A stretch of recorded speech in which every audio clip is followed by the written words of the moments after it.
Toast.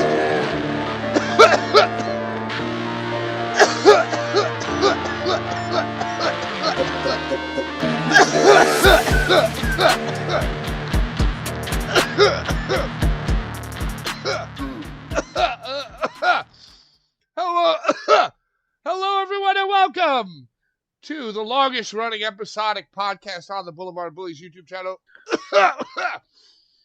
Yo, what up?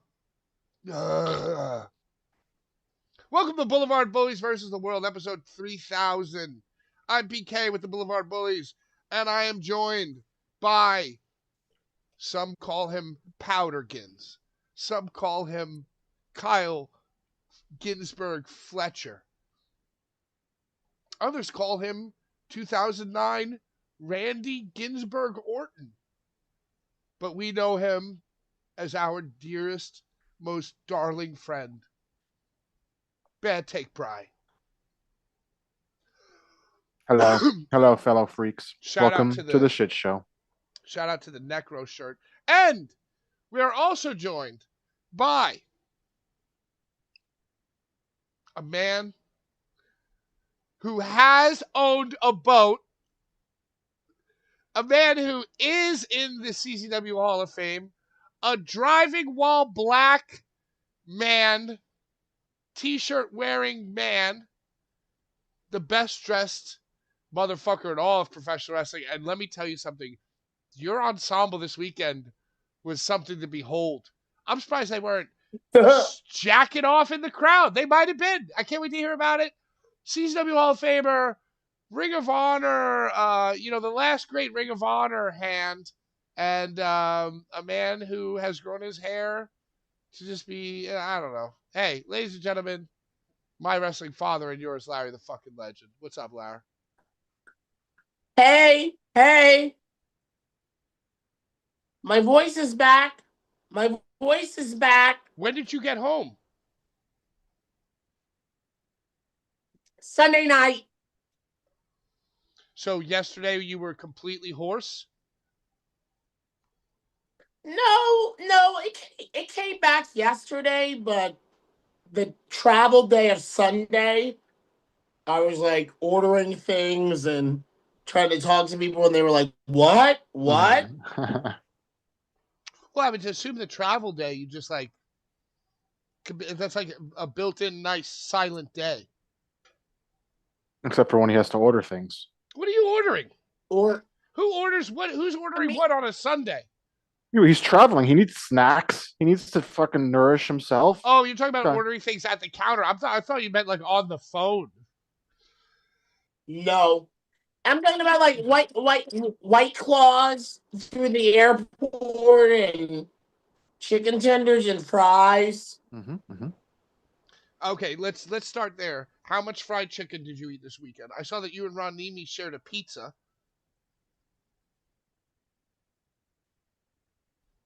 It was Texas you were in, right? I ate. Tell us what you ate. That's what we care about. I ate chicken tenders from Jack in the Box. Come on, dude. You're in Houston, Texas, and you go to a chain restaurant? Go down the fucking road to Homo Houston Homo's fucking fried chicken shack. Well, first of all, you don't Jack in the Box are rare. You don't have a Jack in the Box in the East Coast. That's true. So if there's a Jack in the Box, it might be a chain, but it's a rare chain. Is there no Jack in the Box? Yay, Johnny Richter! Johnny Richter, Necro shirt is fire. Keep nutting. Keep it nutting. Thank you. That's one of the more vulgar words of encouragement I've ever heard. Brian, you hit the nail right on the head. Jack in the Box is a chain, but it's not a chain in Baltimore or New Jersey or New York. So it kind of falls in the same category as Whataburger. Or like In-N-Out. Or even for me, Wawa. The simple brain. I'm a simple brained man. Like if I'm in Jersey, I'm gonna get Wawa. It's a even though rare it's not thing that you don't get. Dude, I mean, pretty Wawa's fucking all exotic. over Maryland. Jack in the Box is not. So I went and I got Jack in the Box right before night 2. Necro was like, give me a burger. I'm a burger. And Kevin Gill was like, give me a half and half fries. And you told Kevin Gill, shut the fuck up. You're like, sure, Necro. Shut the fuck up, Kevin Gill. What's a Kevin half and Gill half was like, fries? can I get a half and half fries, half curly fries, half regular fries, and a fish sandwich? So yo, do the fries come half and half, left and right, left side curly, right side regular, or is it top and bottom?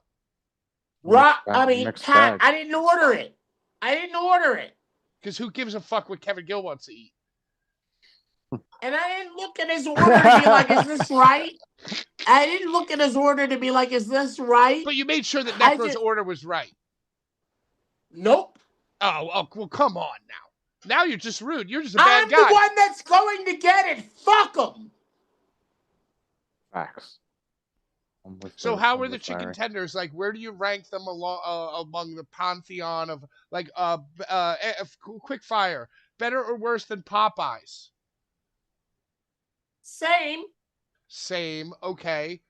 Better or worse than, let's say, a KFC? Same. Okay. Better or worse than a Burger King?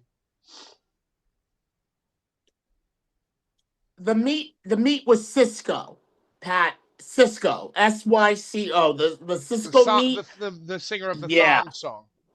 That you get at most diners. So it was just the same shit, just different breading. Well, you know, McDonald's, they don't have chicken fingers. They have chicken selects. Well, do they have like a Jumpin' Jack sauce to dip them in or something?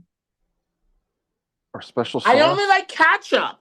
Oh my God. Ketchup. You sick freak. You don't do a Chipotle mayo, a fucking ranch? Nope. I like all sauces. To me, one of the pillars of chicken fingers or tenders or whatever is the sauces that you have to dip them in. I like a flight of sauces. I definitely my favorite sauce is ketchup. That's it. My favorite sauce is ketchup. What's your? You don't even like mixing the ketchup with mayo for like a little fancy. No, Thousand Island. That's not Thousand Island has like cut up like pickles and shit, and like it has garnish. Ketchup and mayo is just ketchup and mayo. Oh fuck you! At my restaurant, Thousand Island is just ketchup and mayo together. So what's your second favorite sauce? Like, let's say they said, "I'm sorry, sir, we're out of ketchup." Barbecue. I'm a big sweet and sour guy. Barbecue. See, I want to fuck with the house sauce. Like, give me the house special. Like, I know you got the mayo. I know you got and most places have Chipotle mayo. You know, I know you got barbecue. So you want like an herb mayo. If I was in Jack in the Box, I would say, give me the Jack sauce. You feel me? If I was at Arby's, it's like Cane's. You got the Cane sauce, right? Give me the horsey sauce. You ever had fucking Arby's horsey sauce, dude? I think the last time I had Arby's, I was probably 15 years old. But I want to try the house Listen to me. South. A flight, like you Listen to me. I want the meat. Did you get any Texas barbecue, or did you only eat Jack in the Box? Would you let me finish? Well, you weren't saying anything, so nothing was happening. Well, let me finish, and I will say more. I didn't cut you off. You started at night 2. You started at night 2. You didn't even talk about night 1. What you ate? We want to know what you ate. You demonic fuck. Night 1, I flew in. I flew in on night 1. Ain't no eating. The only thing I'm eating on night one is, you understand? You Night snorted one, ketchup. I flew in, bro. I didn't have no time to eat on night one. So what? You were Coffee. Look at my story. Coffee with the chocolate, the 40 milligram dark chocolate, and a blunt. And then I'm at the venue. I don't got no time to eat on night one. So you showed up just in time to. Okay.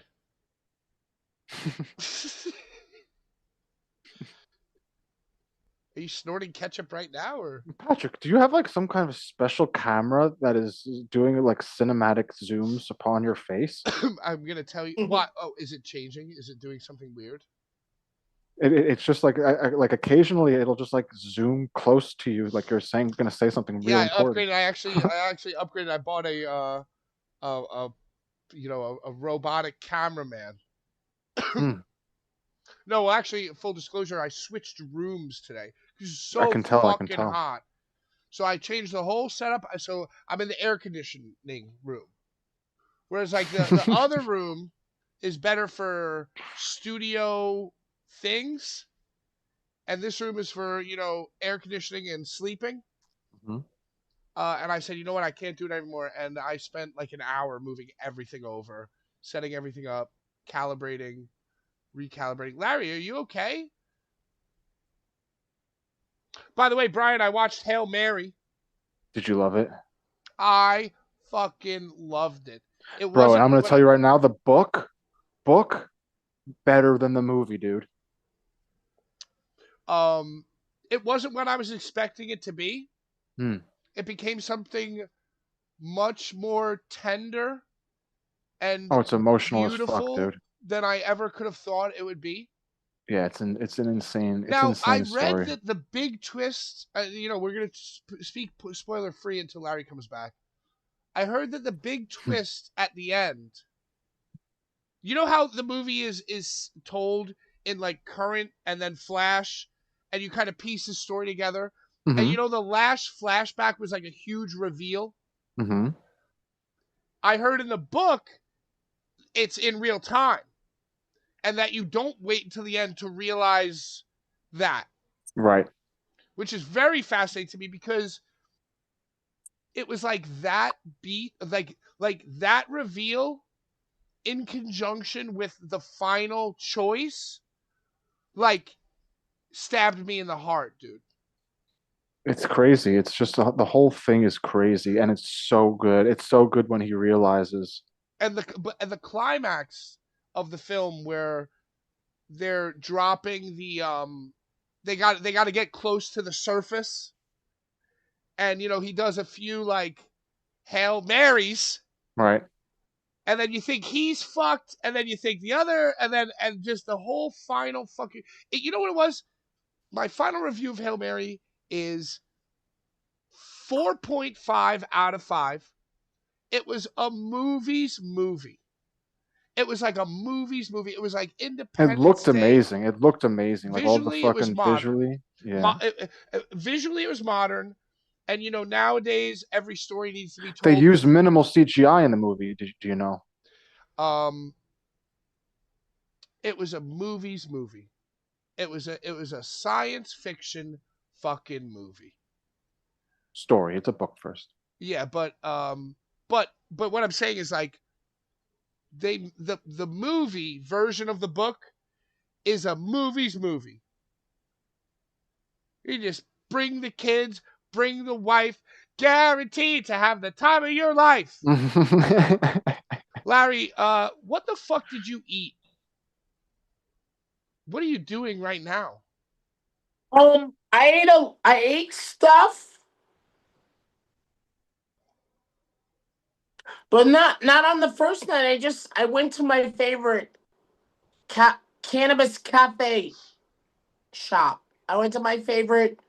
I mean, there are not many, but I went to a coffee shop that lets you smoke weed on the patio and get THC or CBD infused in your drink.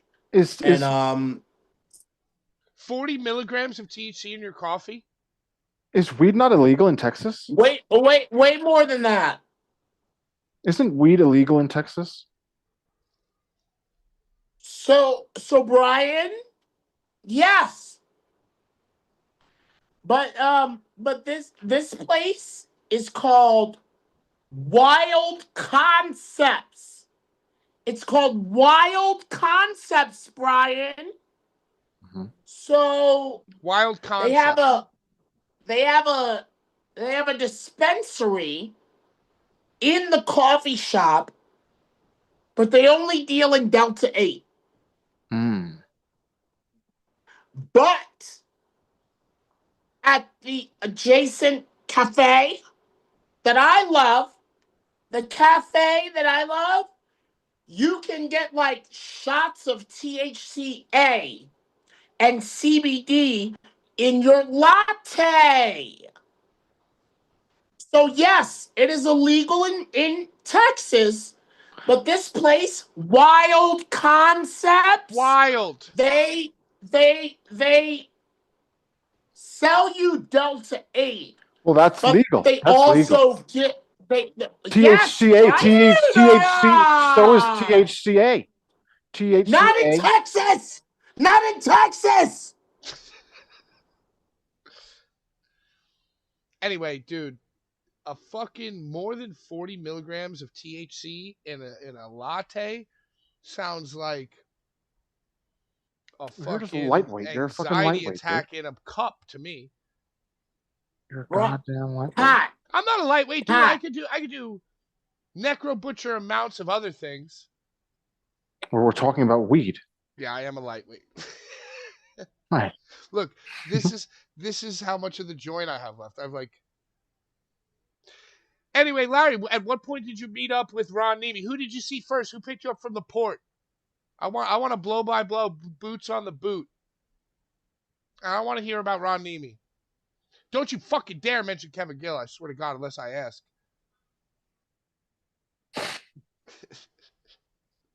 Listen to me. Okay.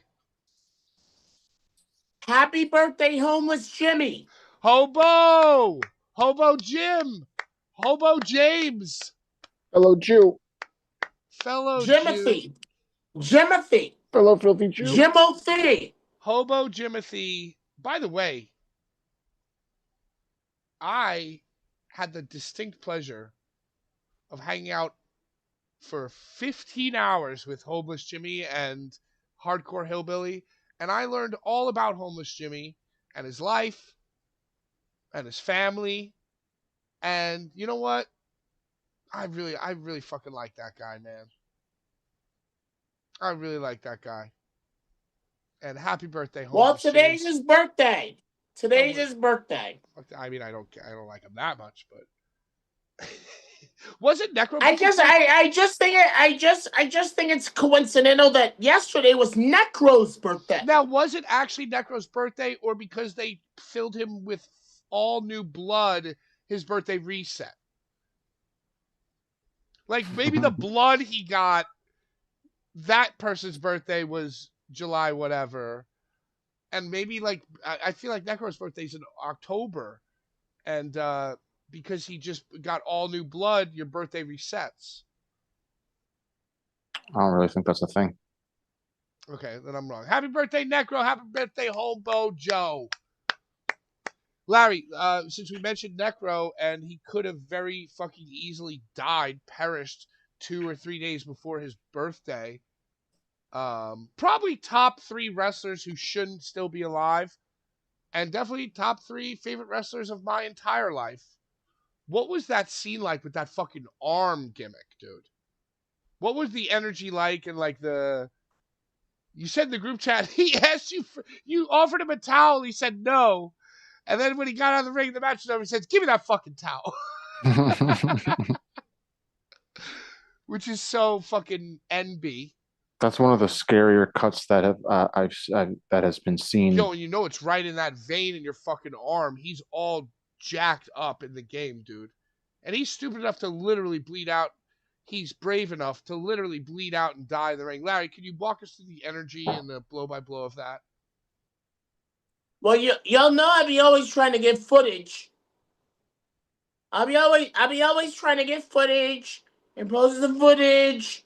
And a lot of the times when like Lowlife Lou gets cut and split wide open, or Necro gets cut and split wide open, I'm like in the midst of like posting something, and then I look up and I'm like, oh God. Oh God. So See, that that's was what. Yeah. this. You gotta I you gotta didn't do a see it. hokey. You gotta do a hokey and just film it all and then post it on break. But we all know the only people who have time for that are fucking nerds who aren't partying. So you gotta do it live. Fuck it. So you were Do posting it something on live. Instagram while this gimmick happened, and then you looked up from your post and went, "What'd you went?" Dude, he's bleeding a lot. Oh, It was pretty gnarly. yeah. And you've seen cuts like that. You've seen like really, really huge gashes like that. But usually you see it on somebody's back or their shoulder. His shit was like over the vein in his arm, which I think was like the major concern, correct? Yup. Yep. And it happened from a bottle.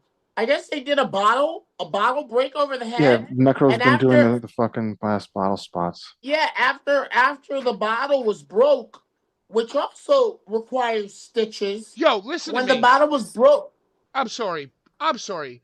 Listen to me. Listen to me. I just want to say that Necro is literally the fucking best, dude. Because in a world where everyone's doing Kenzans and whatever and blah, blah, blah, right?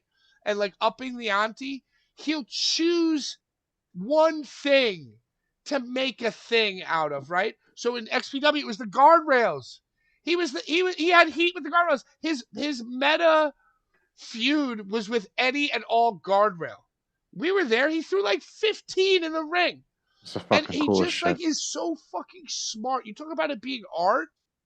He's so smart with it. He realizes the waves are going one way, and this motherfucker. And now it's the bottle. He's like getting the forgotten weapons over. And he's just a fucking mad scientist. And brilliant. I'm sorry, Larry, to interrupt you, but that wave of like emotion came over me. Because we're lucky to have him, honestly. And I want to say he's a throwback, but he's not a throwback. Like, he's a throwback from the future. He's a throwback that's time traveled to bless us somehow. He's flip flop. This guy has just traveled to space and time. And dude, before it was viral and funny for wrestlers to make little comments. Hey, are you okay? No, I'm not okay. I should have been an architect. Right? Before it was before it was hot and in vogue and and Instagrammy to like, get the wrestlers off the mic saying something in the match. Necro was doing it with like no promise of fucking monetization. He did it for the love of the game. In 2003, he was doing TikTok shit, and now that everybody's doing TikTok shit, he's like, "Fuck it, let's just hit each other over the head with real beer bottles." He's a fucking genius. Okay, I'm sorry, Larry. I'm Well, literally. I just want to say it's very telling because obviously he's a very important man because he was the one asked to be in the movie The Wrestler. Out of all the fucking Yeah, wrestlers that could have been in that spot, it's these fucking Necro Butcher. film school nerds, Darren Aronofsky and probably all his fucking producers, they go and they are doing research for like what the movie's gonna be, and they go to see CCW, and what do they say? They take one, they watch the whole show, and they go, "That's the guy. That's the very definition of all that this is." And they knew he's very fucking clever and he's very smart. And they knew he would somehow be like a good actor because he's fucking brilliant. And Necro is my very Lolo. favorite, dude. I'm sorry. I'm sorry. Larry, I'm so sorry. I don't want to frustrate you. I'm just overwhelmed with Necro Butcher emotion, dude. Very emotional man. He I wrestled mean, as if a there's fucking anyone who knows skeleton. the He had a death sentence. He was wrestling as a skeleton. Gave Schlack the Choose Death t-shirt. This whole run, this whole Proud Boy fucking American flag skullet run he's been on might be the best work he's done. Because he's doing it in a space that I fucking hate. Before he was doing it in the shit that I loved. I loved watching all these motherfuckers and he was just the standout. Now I hate them all and he's still making me fucking love it. All right, I'm sorry. I'm done. Larry, I'm done. Boots on the ground. No Man's Land. Night 1 and 2, I want to hear about Ron Nemi. I want to hear about Necro. Limit the Kevin Gill. Just walk us through it. I'm literally muting myself. I'm done. I'm sorry. Don't worry about it. He's just a fucking best. Don't worry about anything, dude.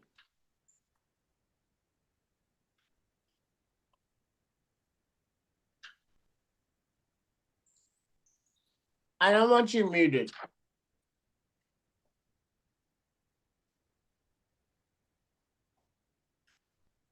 Well, Brian, did you watch No Holds Barred? I really only locked in for Nino versus Schlack. That's all. And I saw clips. I saw clips from the show. Like I saw the exploding cage, and I saw Jane Wendy get lit on fire on the turnbuckle and flip himself off. I'm going to tell you something. Into a table. I'm unmuted. Hello, guys. I got to tell you something. Definitely not the hairspray get lit on fire while you're not paying attention spot, but the tag team cage explosion spot, I got to say, not counting Larry clips, it's the greatest No Holds Barred clip to ever exist. That there was spot, multiple explosions. There's multiple explosions. That one shot where it goes wide and all four of the guys go in the cage, that was a better explosion than the fucking Omega Moxley. It was amazing. It was the right size for the room, and the fucking wall panel falls. And you know what else? Dude, the way the ref, whoever that ref is selling twitching, the ref knew to fall and die. And he's like, and yo, the cage definitely looked sick. And you know what? It didn't even look sick. It was sick in the context of the building. That's what I mean. You know what I'm saying? Like it didn't, like they ran the right ghetto ass building for this ghetto ass clip that is awesome. It like gives you those old school CCW I bet fucking vibes. John Hammer paid for the whole thing. Yeah, but you know what? It's still a fucking, whoever paid for it. Somebody's got to pay for it. But so, that's true. But you know what? One criticism. You're at NHB 99. What are you going to do? Now what are you going to do at NHB 100? Why wouldn't you have saved all this shit for NHB 100? Like if you're doing, well, they've been doing more and more If you've been watching ICW, I haven't. I definitely haven't. Like every show, like when John Wayne is in them, like he's been doing more and more explosion things. Well, he's always been a fire. He's good with the fire, except when he gets lit on or lights somebody else on it. Right. Car with kayak. Did you see the stupidest fucking spot that's ever been done in wrestling? Larry, don't. Come on, Larry. Larry. What? Larry. What is happening? He's getting Nothing distracted. is happening. Keep going, Brian. He's getting distracted. He's watching something on YouTube, and then he got up to make. I'm watching us. I'm watching us on the Roku. Why are you worried about what Larry's doing? Yeah, right, dude. I'm keep sorry. going. I'm muting myself. I don't even remember what we were talking about. You were asking us if we saw the clip. Oh, the clip of the stupidest wrestling spot that's ever been done. Nathan Maury lights Jane Wendy's. I just brought this up. He sprays him with the hairspray on the legs. Right, and then he does a flip, and then he just flips for no reason. Well, he doesn't flip for no reason. His legs are on fire, and he goes hot, hot, hot, and he's got to. Yeah, but why would you ever flip?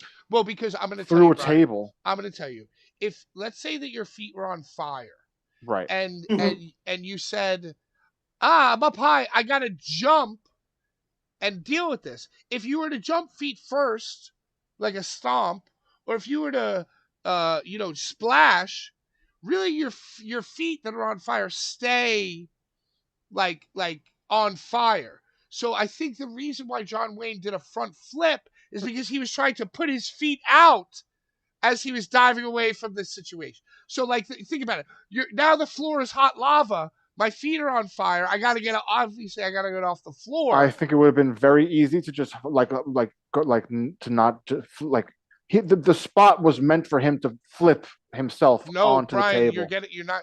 No, the thing is, he just jumped in the direction that he was facing out of sheer panic and No. instinctually, It was instead of definitely landing on on his feet, purpose. because if you land on your feet, now you're still on fire. But if you do a front flip out, you could maybe get some wind to like put the fire out. So I think it's just completely coincidental Maybe, that he maybe, front flipped himself into the dough. maybe. I think definitely think about the science. Hmm. He was trying to put his feet out. Yeah, he was flipping because he needed the wind to take the fire away. Yeah. Oh, so what was so the match you locked in for was Schlack versus the Kid Extreme? You The know, Anything else? racist Kid Anything Extreme? else? I just remember Lucky 13 punching Angel Metro in the face, and it was Now, very fun. hold on. Do you think it's a coincidence that CZW has put Angel Metro and Lucky out as like a dynamic duo of a bad bitch and a hardcore white Short motherfucker? guy. And now, over here in ICW, it's like I'm gonna punch her in the face. Do you think that's intentional? I kind of think it's Because stupid. I noticed that, Brian. I noticed that. And I actually was gonna get into my RSP Schlack group chat and be like, yo, what the fuck? Because on our side of the mountain, we got Lucky and Angel, he's fucking her, you know? And training her. Over here, What? he's punching her in the face. I don't know. I'm not at the table, Pat. Look, a Well, you certainly said a broad lot of table as hot as things. her, a motherfucking fat, like what's good? I really want. No Dude, come on. one gives a fuck about keeping stories sacred anymore. Like everyone feels like their own That's promotion. not my point. My point is, after CZW established them as being a couple, do you think it's coincidental that now in Chattanooga, all of a sudden he's punching her in the face? That's my question. Not if anybody cares about shit anymore. Do people care that much to be like, oh, they're doing that? Well, we're doing this. It seems a little too obvious. I just think that everybody is retarded and not paying attention to anything except their own stupid bullshit.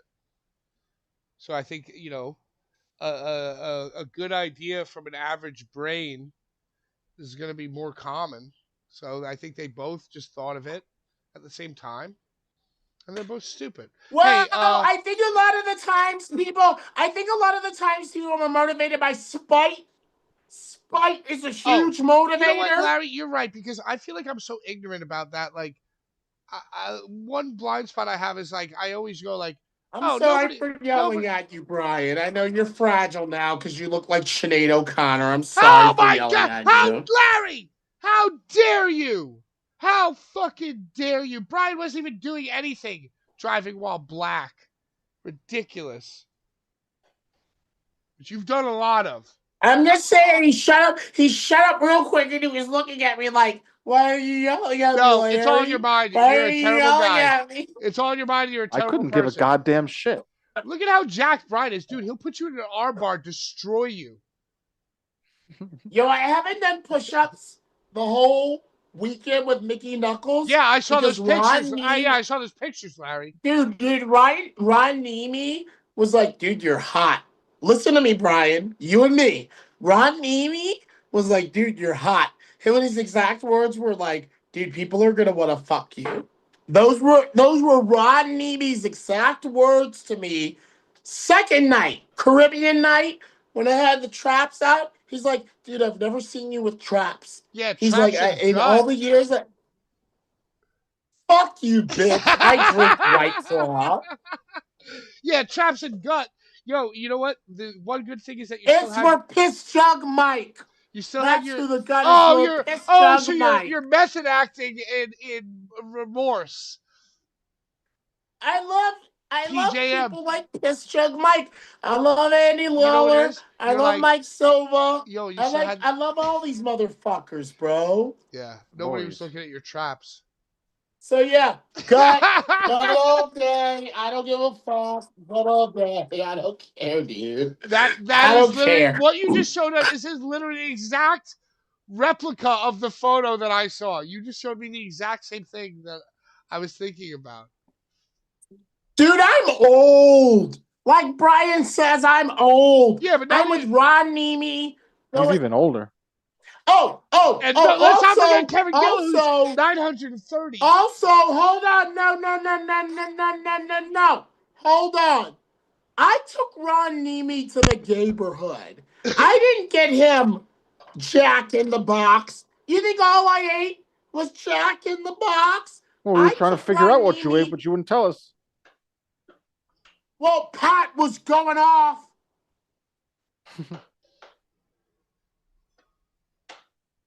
So where were we?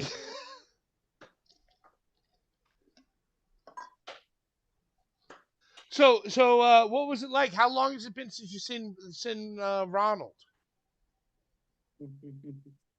Yeah, Erica.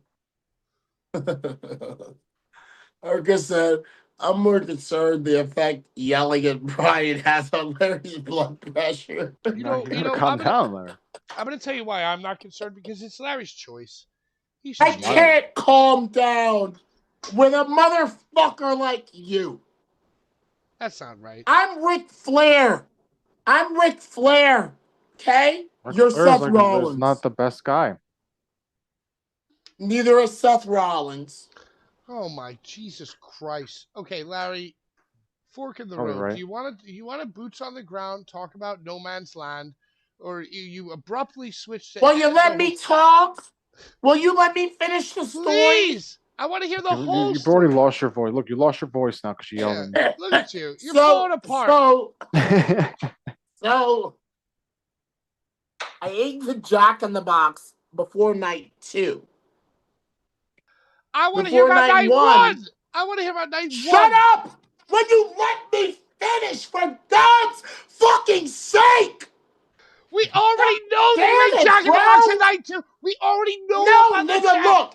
All you want to do, Pat, is fuck. You don't want no foreplay. You don't want no frontage. You don't want no necking. You're just like, make me come. Make me come. How dare you? I have whipped my dick out multiple times and asked you to stroke it with your story, starting at the very beginning. Yeah, but I'm in charge, Pat. Yeah, you're just sitting on it. So basically, what you're doing is you're just sitting on it and then telling me that I should have taken it slower. Well, if you let me fucking talk, we'd be done.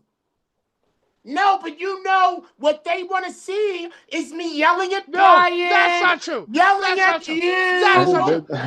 Dude, the first time I asked you about your boots on the ground journey. Bro, when you cut me off. Bro, from the first time I was on here, MLJ and Ron Neamy were like, who are these two motherfuckers that keep cutting you off? Two fucking nerds. Two nerds. It's all good. It's all good. Fuck it. Next segment. I'm over it, dude. It's fuck it. I don't care. Cool. So, Larry, let's talk about what happened with Necro Butcher's arm. What was the energy in the room? What happened, for the rest of that, show?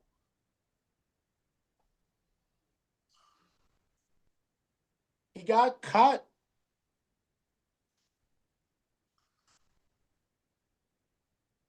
You see how when you pitch to me, instead of letting me just jerk the fuck off, I'm like, yo, he got cut. Shut the fuck up! Shut the fuck up, bro! It don't matter. Next segment, bro. Fuck it. Where's Icarus? I'm late. Larry's always late. Larry's late. Where's Icarus? Shut the fuck up!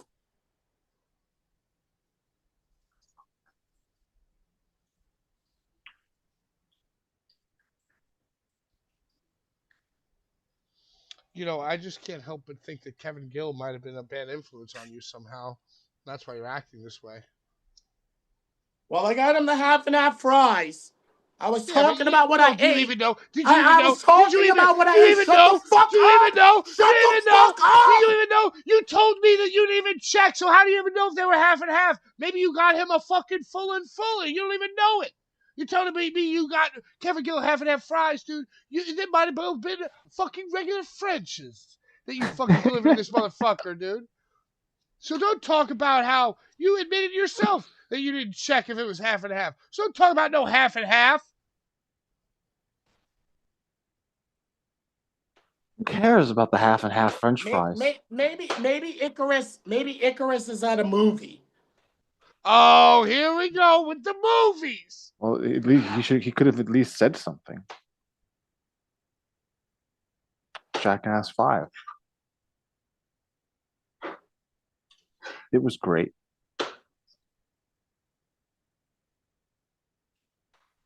I loved it.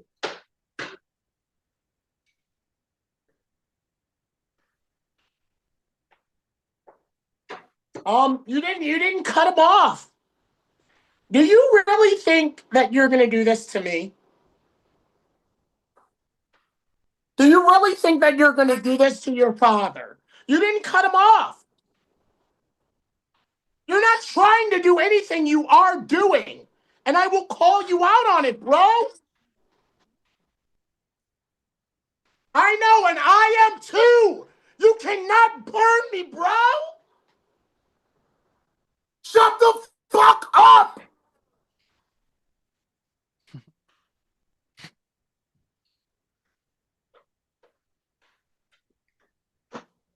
All right, I'm going to go eat my food.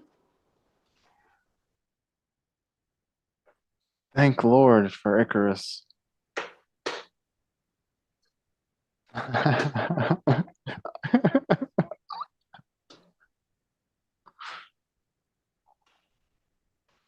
Hi, hola.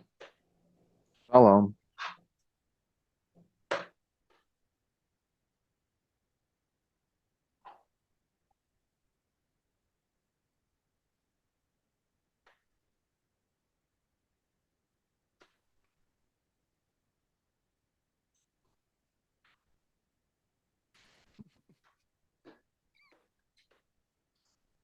Hey, what's going on in the immortal words of Dustin Poirier? This could get bad. You know what I mean? Dustin Poirier. I don't even really know what's going on. I feel like it's a very confusing thing that was just going on. But Goddamn, Brian, you look like Edward Furlong. It's fucking scary as who hell. the fuck is Edward Furlong? Hey, that's not a diss, man. American History X, the brother that got shot, you know? Oh, that's the guy from Terminator 2? Yeah, buddy, yeah. Oh, look like Edward Furlong. Edward Furlong. You could even be Edward Norton when he shaved his head. Furlong for a cock. Yeah, Who I would say definitely more Ed Norton for sure.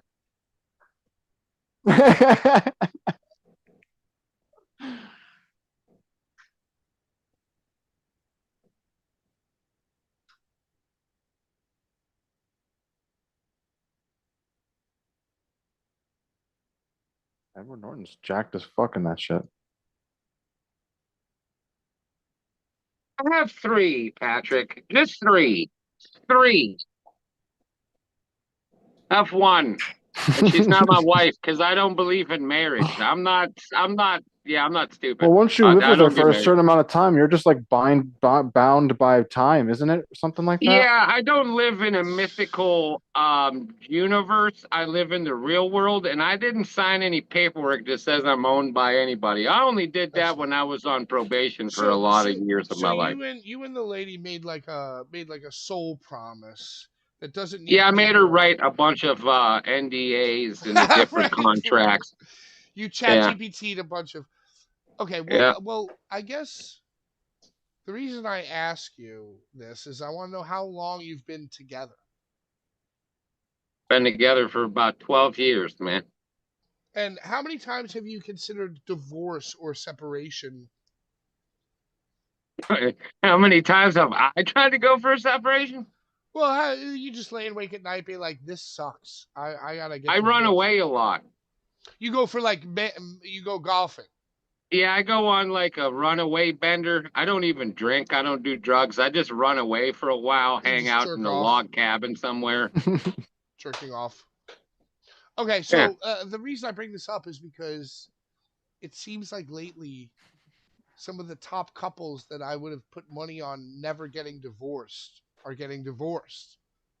And I'm just saying, like, you're at 12 years, who knows? Maybe at 20 years you're gonna be like, I wanna move on. The kids are 18. Well, it's funny you already. It's funny you said that because I already have an agreement made with my woman.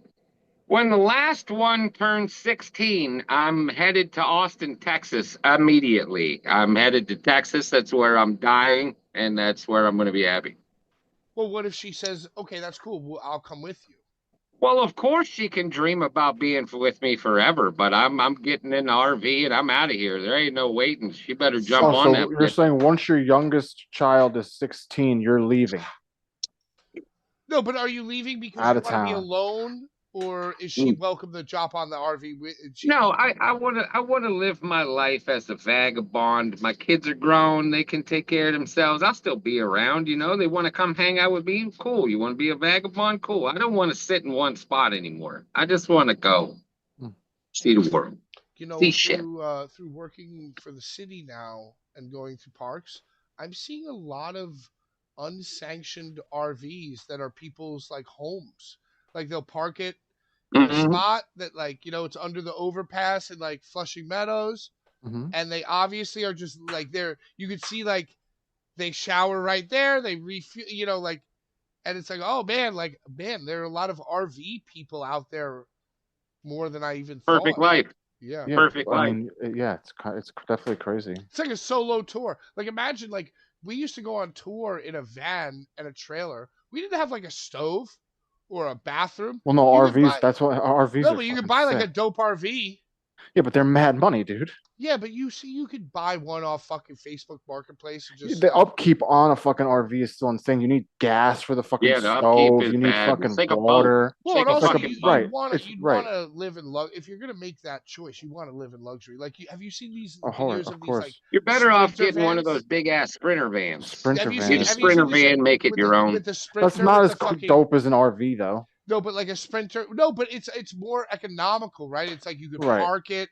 Right. Yo, and you see these Sprinters with these fucking lofts and still pretty big. It's still pretty big. Well, I already have mine. They're hefty boys. They're hefty boys. I have my conversion van sitting outside. I'm working on. That's going to be my thing when I go.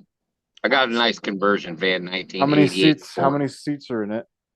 It's got the swivel chairs from back in the day, like the 70s, how you could spin the little chairs around. It's got the fucking bar in it. It's got everything. You just I gotta build it up to how I want it. That's your travel van? Yeah. Yeah, that sounds dope. I think I want to start getting into vans. I mean, vans are sick. Like vans. Oh, conversion vans are the shit, though. I want to go to like a conversion van, like swap meet up convention. Oh yeah, the van life. Where everybody living the old retro. Vans. They're all like swingers. They're wearing like fucking Texas bow ties, you know. Hey, all right. So now that Larry's gone, we don't have to do boots on the ground, but I do want to get your guys' vibe from the Necro Butcher arm cut and the Mickey Knuckles win. Well, the Necro arm cut is definitely insane, but obviously he was fine because then he just was at the show the next night, just taped up. I heard that he had to go to a second hospital because the first one didn't have enough blood. Real or myth? That's definitely possible. Where the fuck were they? In Texas? Who the fuck knows? Houston. I mean, it's definitely possible.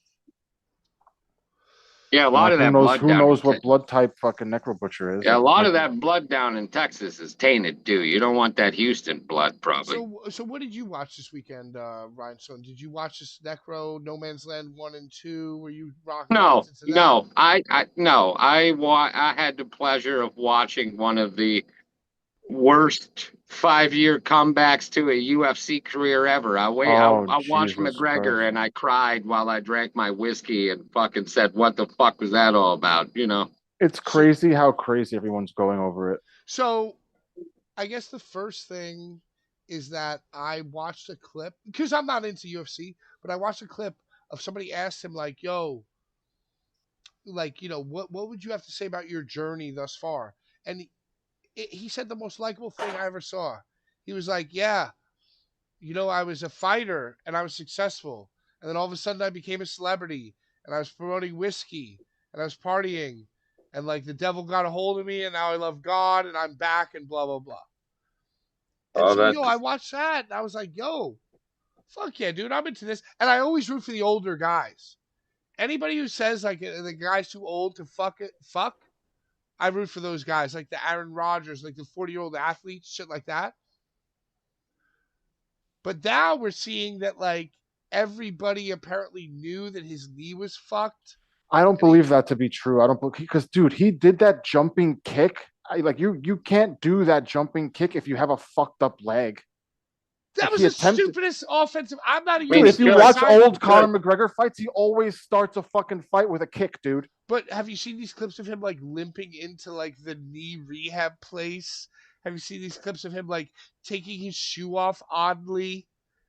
Yeah, but just because he's like, well, I can't back out. His shoe off oddly doesn't mean he's injured. I can't. It's just people making assumptions. Yo, but when he got hurt, he went to the ground the first time, and he literally was looking right at Holiday, saying, "Come down here.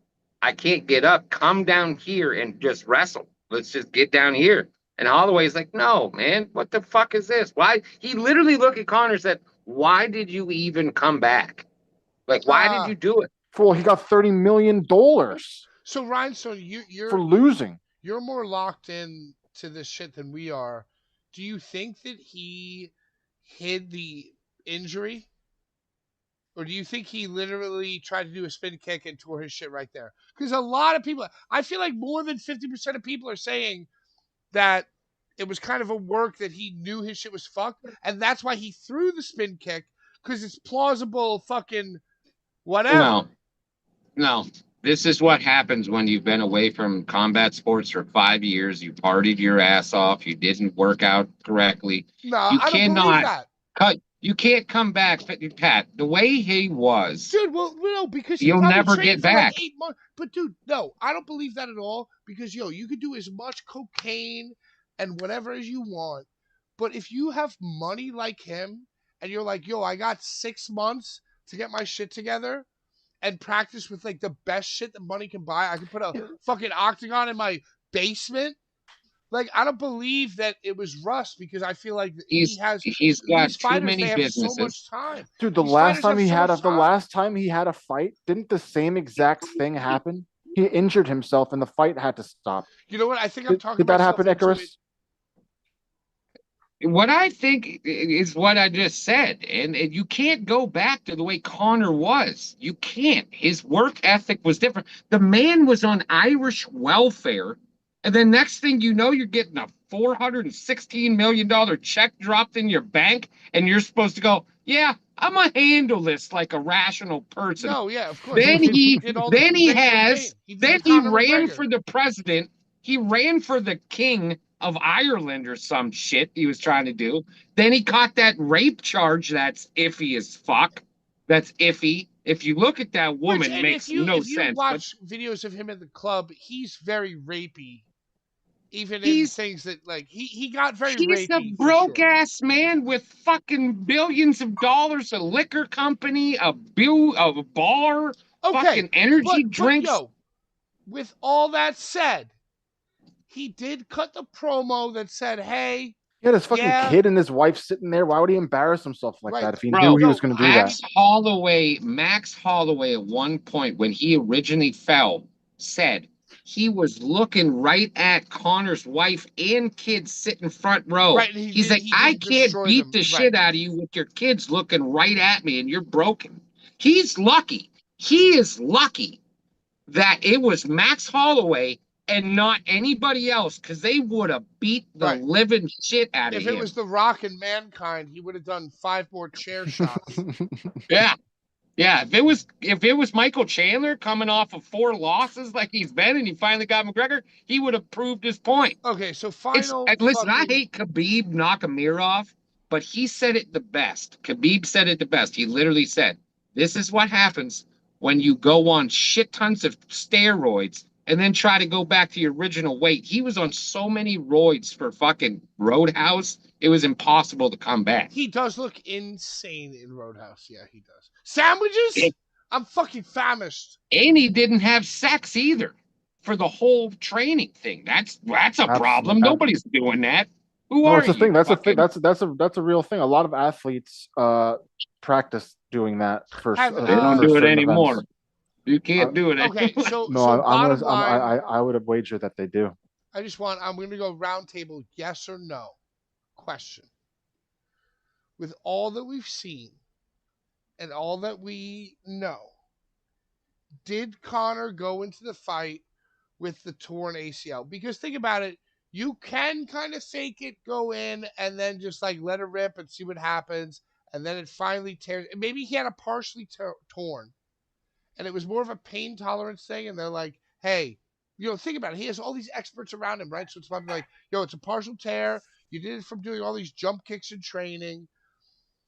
It's very likely you're going to tear it in the thing, but go out there and like let it rip because we can't back out now. So I guess my final question, yes or no, did Conor know that his shit was fucked walking into that fight that night? Because also, 90% of the money across all platforms was on this motherfucker. And I wish I'd known that. Dude, if I went to DraftKings and I saw 90-10, I would put the fucking bank on 10.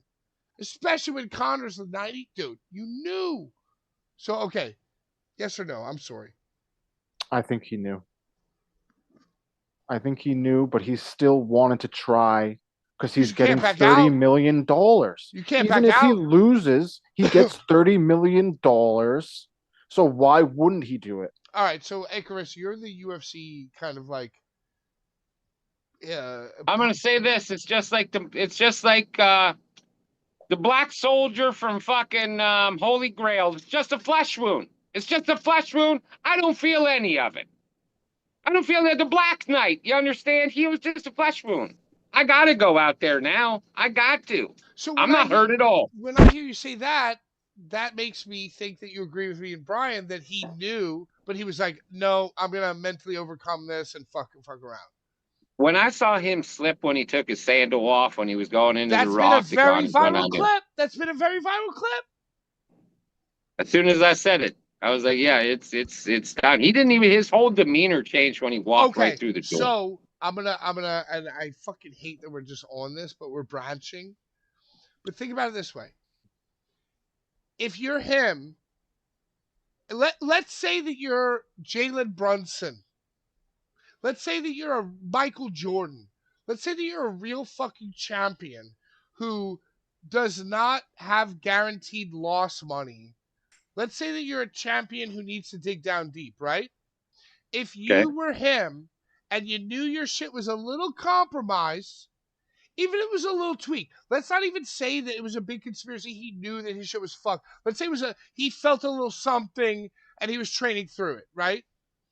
If you're a real champion, wouldn't your strategy be to do any opening move other than a spin kick that lands on your already bum shit? You see what I'm saying? You see what I'm getting at? So to me, it's a work because you knew that his knee was compromised. I'm saying people are saying online there's a full ACL, whatever. But if he landed that kick, he would. I mean, if he had landed, He No, was that close. no, was he that won't. Don't even close. tell me what. It was. Go No, back and look at it. His dude, fucking nose. no. His nose bends. Because He think was about it. that If close you're from a real, hitting Holloway in the nose. No, if you're Black Mamba, dude, if you're fucking Kobe, you know that they know, and you know that they saw you. Like, if you really are just in it to be the fucking champion of the world and a god, you think about everything other than the money, right? So, like, if I'm Connor and I'm fucking Black Mamba, I'm Kobe, I'm like, oh, he probably saw me fuck up my shoe. He probably saw me this. He probably saw me that. Like, okay, my entire goal for this fight is gonna, like, maybe I'll throw in some of these gimmicks to make it seem like I'm not hurt, but I'm not gonna start with a fucking jumping 360 spin kick. but what's the work though? Like, why? What? The Like, work is that he knew Pat, his shit was compromised. yeah, but why Uh, do? So what's the Pat. to make it look like he's doing something cool? Yeah, to say that, like, oh, hey, this could be a non-contact injury, right? Like, this move that I did, many guys have torn their shit on completely healthy. This move that I did, there is a 10%, 15% risk of, like, I think you're giving him too much. injury. You're giving him too much credit for thinking of something Dude, he's like got that. $1 bajillion. Does he not have enough money to, like, get the best chat How GPT do to you know how advise much him? money the man has? How do you know he's not fucking broke and spent it all? Well, I mean, listen, his cocaine was very good. We've done it. We've done Right. the Conor McGregor.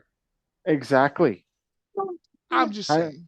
I'm just saying, like, how you don't know that he has So like what do you now think he the has truth $30 is? million So more what than do he you think did the have. truth is? I think the truth is that he really cared and he said all the right things and he really went back into it with, like, 100% healthy. And his what did he say on Twitter? My gears are. What did he say on Twitter, Icarus? My He said gears. he's in hell. Yeah, he said he's literally in hell. He's like, I'm in hell right now. What do we That's think how I about? would feel too.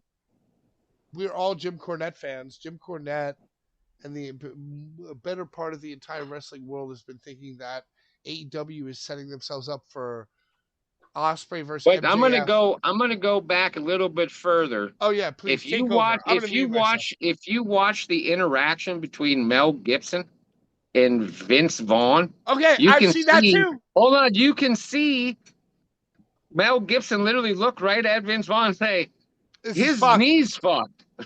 No, dude. No. I saw the same thing as you. But no. I listen. You're gonna say AI? I cannot Allen Iverson believe got in him? a world. I mean, I don't know. Like, can I believe in a world where fucking Mel Gibson is part of the social elite? He knows what's gonna happen. Because The Illuminati. honestly, Mel Gibson made Passion of the Christ. Yeah, let's he be knows honest. everything, Let's dude. be honest. The way that we measure your level of fucking Illuminati-ness is how involved with the UFC you somehow are. Like, the UFC and the Illuminati, like the UFC did a show at the fucking White House. Exactly. That's what I'm saying. Dana White That's also like the said most that Illuminati his company, shit ever. dude. Dana White literally said that his company is the worst at putting celebrities on camera out of everybody. He literally said, we are the fucking worst. We can't even put people's names right on there. We don't even know who they called a certain athlete a different guy's name, which is Shushu or whatever the fuck his name is, Shushu or whatever the fuck. I don't Did you even see fucking Sophie have any Cunningham, the very famous female basketball player who has now become the... Yeah, I saw her looking like somebody's fucking goddamn grandma. She looked like somebody's grandma up there. Well, she did the ring girl stuff because she's, like, very viral for doing the... She has one of the more viral things of 2026 with The Point. You feel me? She don't even fucking play with that Caitlin Clark anymore, does she? No, she went to a different team. They play together, and I got to tell you, I just think that this lady, Sophie Cunningham, with the ring girl shit with, like, 1/4 of her butt cheek out, I think that she's the best marketer in the WNBA. I think that she went to the Caitlin Clark team and was like, I'm going to be the Dennis Rodman. Every black lady who pokes Caitlin Clark in the eye, I'm going to punch in the head. And then she ring girl for UFC. And I think that was, like, I think that there's a team around her that is so fucking brilliant, and good for them. And you ready for this transition? Speaking of marketing teams and PR people and like the most contrived, constructed thing that's ever existed, I got to talk about the Dark Side of the Ring and Jeff Jarrett, dude. Icarus, have you watched this? Watched what? Dark Side of the Rings. Oh yeah. Jeff Jarrett's story, part 1 and 2. This has been the best one in a long time, honestly. I can't believe they got Tony Khan to come out. They gave him a little fucking Rick Moranis. A little bit. Yeah, they gave him a little bit. Brian, it was awesome to see Awesome Khan. No, you have to educate me upon this. Okay, yo, Icarus, Awesome Khan was awesome. I love her, man. I love her. I miss her in wrestling, dude. I thought that this was amazing. She's old. And when I watched these episodes... She could still whoop a bitch's ass, dude. Well, I'm sure, but she's got to be like 50. She's got to be in her 50s. No, she's definitely like the lady that I worked with at my Parks Department job. Like if you put a Parks Department polo shirt on her and make her my Parks Department boss, Awesome Kong is exactly that. And who I love, like I love those types of ladies. You know what I mean? Like Miss Lisa. If it was like Awesome Kong in her prime TNA days, and you put her up against Rhea Ripley right now, that shit would be a powerhouse. Yo, I gotta tell you something about this TNA fucking Dark Side of the Ring shit. It's great. It's great. It's so good. It makes you actually look at Jeff Jarrett like a fucking baby face. Dude. Okay, so listen to me, dude. Stay with me, okay? And listen, I know if Larry were here, he'd tell me to shut the fuck up. But I've been thinking about this all the week. I couldn't wait to tell you this. I couldn't wait to tell you guys this, right? When I watched these part 1 and part 2, and by the way, part 3's tonight. So as soon as we're done, I'm gonna go watch this shit. Oh yeah. And yo, I felt the same way that you did. It's like, man, wow, this guy Jeff Jarrett, I can't believe, wow. He's getting his due. Wow, he had the balls to this. He had the thing to this. I got to tell you something, dude. Well, I sat on it for a few fucking days. I'm ready for part 3. Dixie, quote unquote, refused.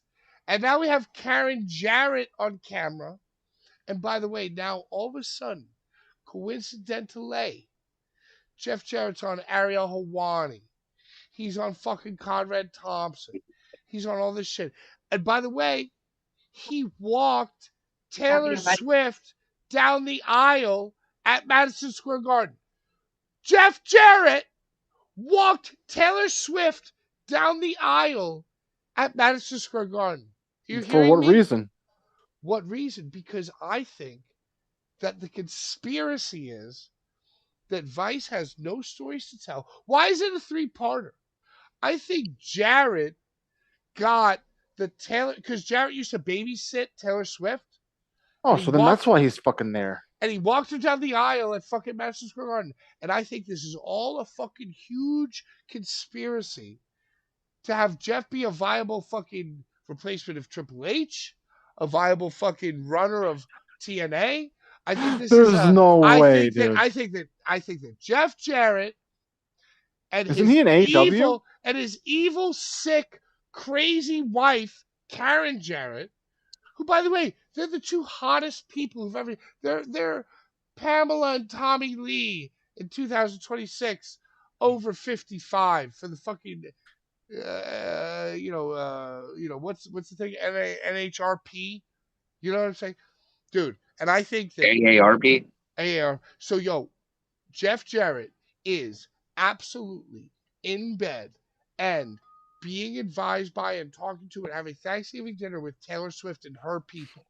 And I think that Jeff Jarrett has received the fucking like blessing of Taylor Swift. Taylor Swift sent him her like 3rd best people, and they're the best people that ever existed in wrestling.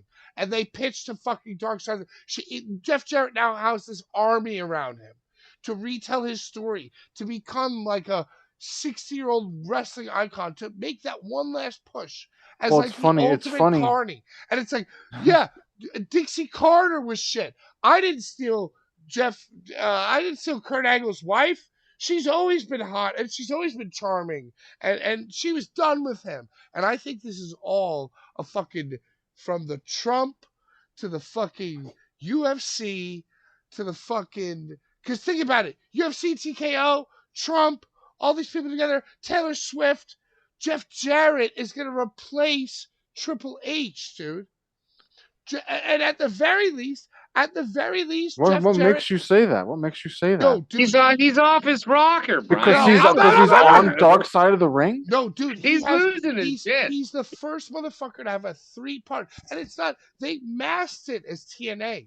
But it's really the story and the redemption. Who gives a fuck? Really, the global force. Because I'm telling you, dude, that Jeff Jarrett is personal friends with Taylor Swift. And Taylor Swift has some NFL fucking top 40 Billboard level producers and fucking minds around her and public relations people around her. So she that has nothing to do with Triple H. No, but she blessed Jeff Jarrett. And right. Jeff Jarrett is now on a media push that Triple H could only wish to be on. Triple H. I don't think Triple H gives a fuck about Jeff Jarrett. No, I think he very much does. No, I think they all very much do. Come on, Icarus, validate me, dude. Rip that and validate me. Tell me I'm fucking crazy, dude. It's all a media conspiracy. I think you're crazy. I have a tinfoil hat boy. I think you're crazy with assuming that this is like a regenerative thing for Jeff Jarrett. This is just it's Jeff funny. Jarrett. Rob Black, the only reason XPW came back into existence apples and was oranges because of Dark Side of the Ring. But that is different. It's different. That's totally different. Okay. So Jeff Jarrett is fucking. But I'm going to tell you, here's the difference. Rob was reactionary. The machine. He wanted to make money. Okay, but let me finish, Brian. Oh, how dare you?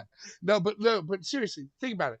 Rob, like the train of the XPW episode was already in motion, and Rob reacted to it as a very smart businessman, right?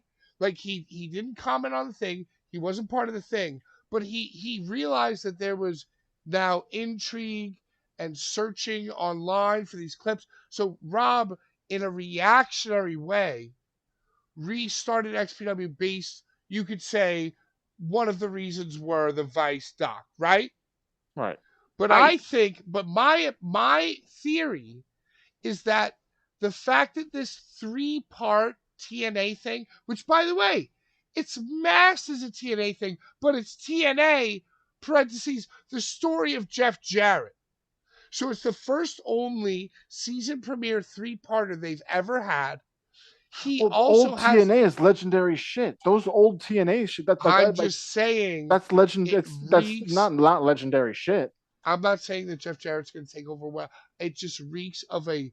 Once again, Jeff Jarrett is all of a sudden be considered an icon in the business, but I think it seems all part of a media blitz. It seems very less authentic than Rob Black reacting to the doc that he didn't sign off on. I feel like Jeff Jarrett's not even doing anything. What is he doing so special? I feel like he's walking Taylor Swift down the aisle. Who gives a fuck? But I feel like with Jeff Jarrett, now that TNA's back in kind of the limelight with WWE, he's walking Taylor Swift down the aisle.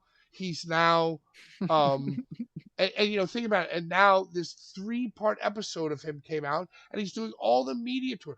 I'm just saying that Jeff Jarrett is not booking himself. He has a top-tier PR person. And he has a Taylor Swift level PR person. Because think about it. Jeff Jarrett, how old is he? 60, 65? All of a sudden, you think about it. In the last 2 weeks, his entire history has been rewritten from the guy who hit Beetlejuice with the guitar to like a wrestling fucking god icon visionary. And not only that, I think he sold his soul not a legend. to rewrite. Jeff I think Jarrett he sold, is not a legend. He's a legendary dude. To rewrite the history of not only himself, but his fucking dad and his grandma. I think it's so obvious. He's got like Mountain Dew behind him or some shit, dude. And it's like, hey, Karen's cool. I'm cool. I'm not a carny. I'm not a fucking like his first character was the fucking like they're making like I think he is investing his money into all of this to make him be worth more money at fucking FanFest. Honestly. All right, I'm gonna mute myself. Go ahead, guys. Why would you mute yourself? Because I can't be trusted. No, it's because you have deep-rooted hatred for Jeff Jarrett, I would say. But all right, Jeff, so what's your take? Jeff, so no, here, Pat. Why can't it just be a fucking documentary about TNA? Jeff Jarrett does not want to run another company ever again, dude. He tried to do it with AAA with Vampiro. That didn't go very fucking good. Vampiro basically ran him off. Jeff Jarrett don't want to run anything. He just wants to be able to tell his story the way he wants. You're bugging. Jeff Jarrett is putting his resume out into the world. He sees that Undertaker's booking. He's already in AEW. He wants to take Tony Khan. He's not. I feel like there was a teasing, a kissing period, a first base period between them, and I think that Jeff maybe was trying to explore what he could get out of Tony, and I think it wasn't working for him. So now he's you got it all wrong, dude. This is Jeff Jarrett's attempt to try to get in partnership with Reed Bentley because they talk so much.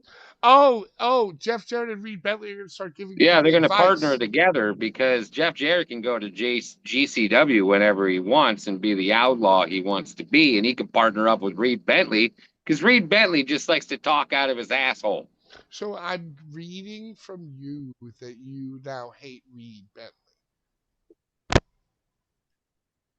He's not a friend of this show. You don't like Reed? Who do you like less, John Wade or Reed? Reed. Reed has been talking shit at every chance he gets to bury IWA Deep South and try to. John Wayne Murdoch is a fucking idiot. But at least he performs. Well, and Reed Bentley's an idiot, but he also cares about doing his homework. So that makes me hate him more, you know? Like, John Wayne Murdoch's just dumb. Reed Bentley's, like, smart dumb, which is even more annoying. You're giving him way too much credit there, Pat. Oh, did I say smart dumb? I meant dumb smart. Yeah, he does what? What homework does he do? What homework does that man do? Just any that the fucking promoter puts in front of him is what I'm saying. You know what I'm saying? Like here's the hot guys right now. I want you to wrestle them and then bury them on the microphone with some like racist type comments. But and all this bullshit. Reed is the biggest moron right now when he talks. He shows up once a month, talks, and then he's gone for like 6 months. I mean, I guess in my heart of hearts, I don't blame him for like being. He's like, you know, because think about it, nobody's gonna say no to anybody. So it's like, hey, I have this idea where I just am the worst. I think wrestlers should just stop talking. Well, wrestlers' ideas like be like Masada. You know, if you're gonna talk, make it actually mean something. Don't just shoot out your ass crack to try to fucking, like, you know. Most wrestlers need somebody to talk to. You know what I'm saying? Like, they should have somebody to talk to. They shouldn't go do all their talking out there. You feel me? Hey, let's get to Larry's favorite part of the show. Did Larry quit the show? Yeah, where is Larry? He was that serious on his chicken. I heard him yelling. That's why I came on here. He was very angry today. He was a sleepy guy. It's probably fucking. Hey, I got work, man. I gotta work. So the lady who originally won this giveaway, I forget what the name was, who won that time, but it was 2 weeks ago. She never sent the address, so this giveaway is now being given to somebody else. No, stop it. Let's give them another week. No, let's give them another week. No, you don't make the rules of the giveaway, Patrick. Okay. Don't make the rules. I mean, we already lost Last week we thought you quit the show. This week we're feeling like maybe Larry quit the show. I couldn't give a goddamn shit. I have fun on this show. You guys get angry. I don't You're know. You old. raise your You're voice a old and lot, angry. Brian. You raise your voice a lot. No, I don't like to even. yell. I feel like to yell and Brian- argue. I'm a big fan of yelling and arguing. Don't Brian you know I'm does with you? argue. He probably argues the most, but I feel like he raises his voice the least. He's definitely third. We can behind see a you. lot more of Brian's facial expressions now that he shaved off You can his see what face. he's really feeling. Yeah, look at that! Look at that smile. Now it goes all the way around. But also, so you're getting these things. In order to win the giveaway, you have to comment on the YouTube video, not the live chat, but the YouTube video. You can say whatever you want. You can say that Icarus has a lovely, luxurious beard. You can say that Bad Take Brian no longer has one at all. And you can say that Patrick is a damn bastard. Somewhere in between. And then you can win. By the way, I'm a weathered man now. I'm becoming shoe leather since I'm looking after parks. It's very healthy to Erica. be in the sun. Erica, what do you mean it's never really clear how they can contact you? They contact Blvd one of the Bullies. people on Instagram Direct or whatever. message. You Just know where send us your Larry's at. address on If you social send it media to us land. if you send it to us Hit up Larry. Hit up Larry. Hit up Yeah, just Larry. bother Larry. Yeah, And bother like, Larry. you know, He you loves might it. not feel comfortable giving your address away, but you get free things. Yeah. So Who would you not trust? Larry should be trusted with everybody's address. The best way to do it, honestly, is on Blvd Bullies Instagram. Because like There you go. I'm to the point where I can't even open Twitter. Also, you know, I get a lot of porn on there, and I don't want to get horny throughout the day. You know what I'm saying? So like, I just don't even open Twitter. You know, what I will do though, what I've been doing is I've been coming home from work way too early, drinking beers way too fast, and then just like going through the Blvd Bullies like real suggestions and just commenting something like mean spirited on every single post. And the thing that I've been using a lot lately is this is so wrestling, but nobody gets it. Like the person who posted will be like, "Fuck yeah," and like, but if I'm on your shit saying this is so wrestling, that means it's the worst shit. Brian, explain to me what you're doing, please. I'm showing you the giveaways that you can win if you make a nice comment. All right, so let's start. This is all one super giveaway now because if you do not send us your address within 2 weeks, that's 2 shows. The giveaway then goes to the next giveaway and it combines to a super giveaway. It evolves, if you will. Yo, dude, so I'm about to read the comments from last week. Can you Right. show on camera what these comments may win as I've been showing it the whole time, Is this brother. all it? Right. What do you This think I'm seems showing like so right now? much. What do you think I've been showing? All right, well, this one, the first comment is absolutely useless. 3 questions for Larry. Doesn't matter what it is. That means they're entered into the giveaway. It could be anything. Who is the packing princess to Daniel, and how can I get on that? And whose work in the ring does he prefer more between the before and after picture? Casanova Valentine or Dmitry Alexandrov? I mean, I'll tell you this on behalf of Larry. No, shut up. Shut the fuck up. And I will say that the latest picture of my boy Cass was not looking great, y'all. Have we seen this? What did you say? Well, I read the comment. Yeah, Cass's new look. Well, I was thinking his new look is like his old look. He's just growing out his hair again. I was just thinking to myself, like, man, like, am I gonna go to Casanova's funeral?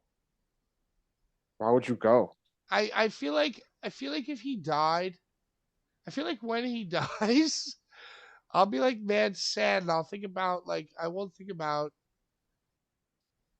anything other than the times we had together, and it'll like reset my brain. And it'll Are you make thinking me, that because he's really fat? it'll make me want to go to his. Well, Brian, I'm just saying one way or the other.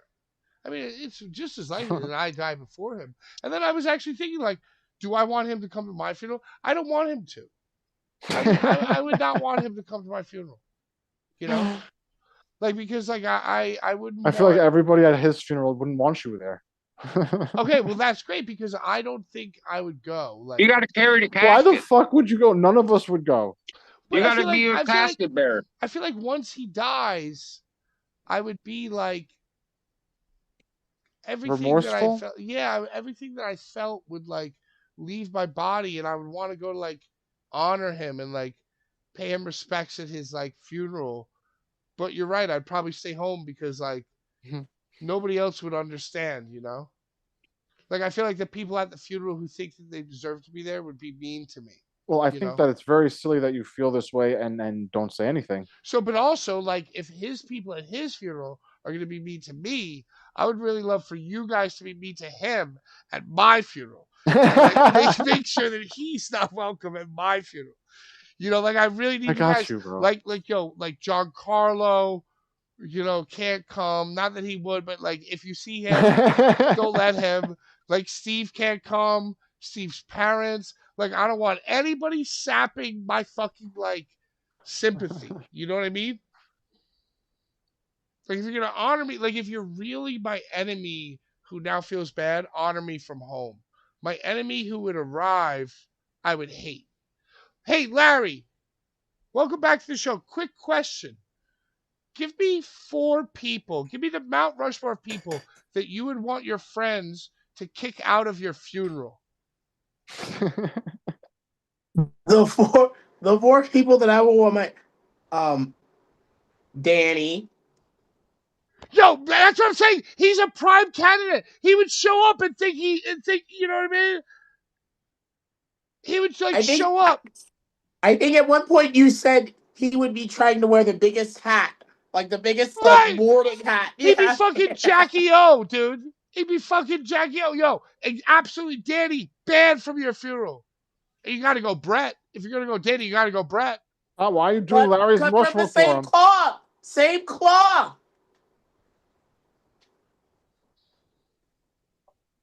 All right, give me the last 2. Give me the last 2. I don't think I really would like Janela. Oh, he'd be right there. He'd be right there holding your plaque. I don't think I really want him. He'd be right there holding your plaque. Definitely and you know what they would say, dude? You know what Danny, Brett, and Janelle would say at your funeral? They'd be like, it's really a tragedy how he fell in with the Blvd Bullies in his final years.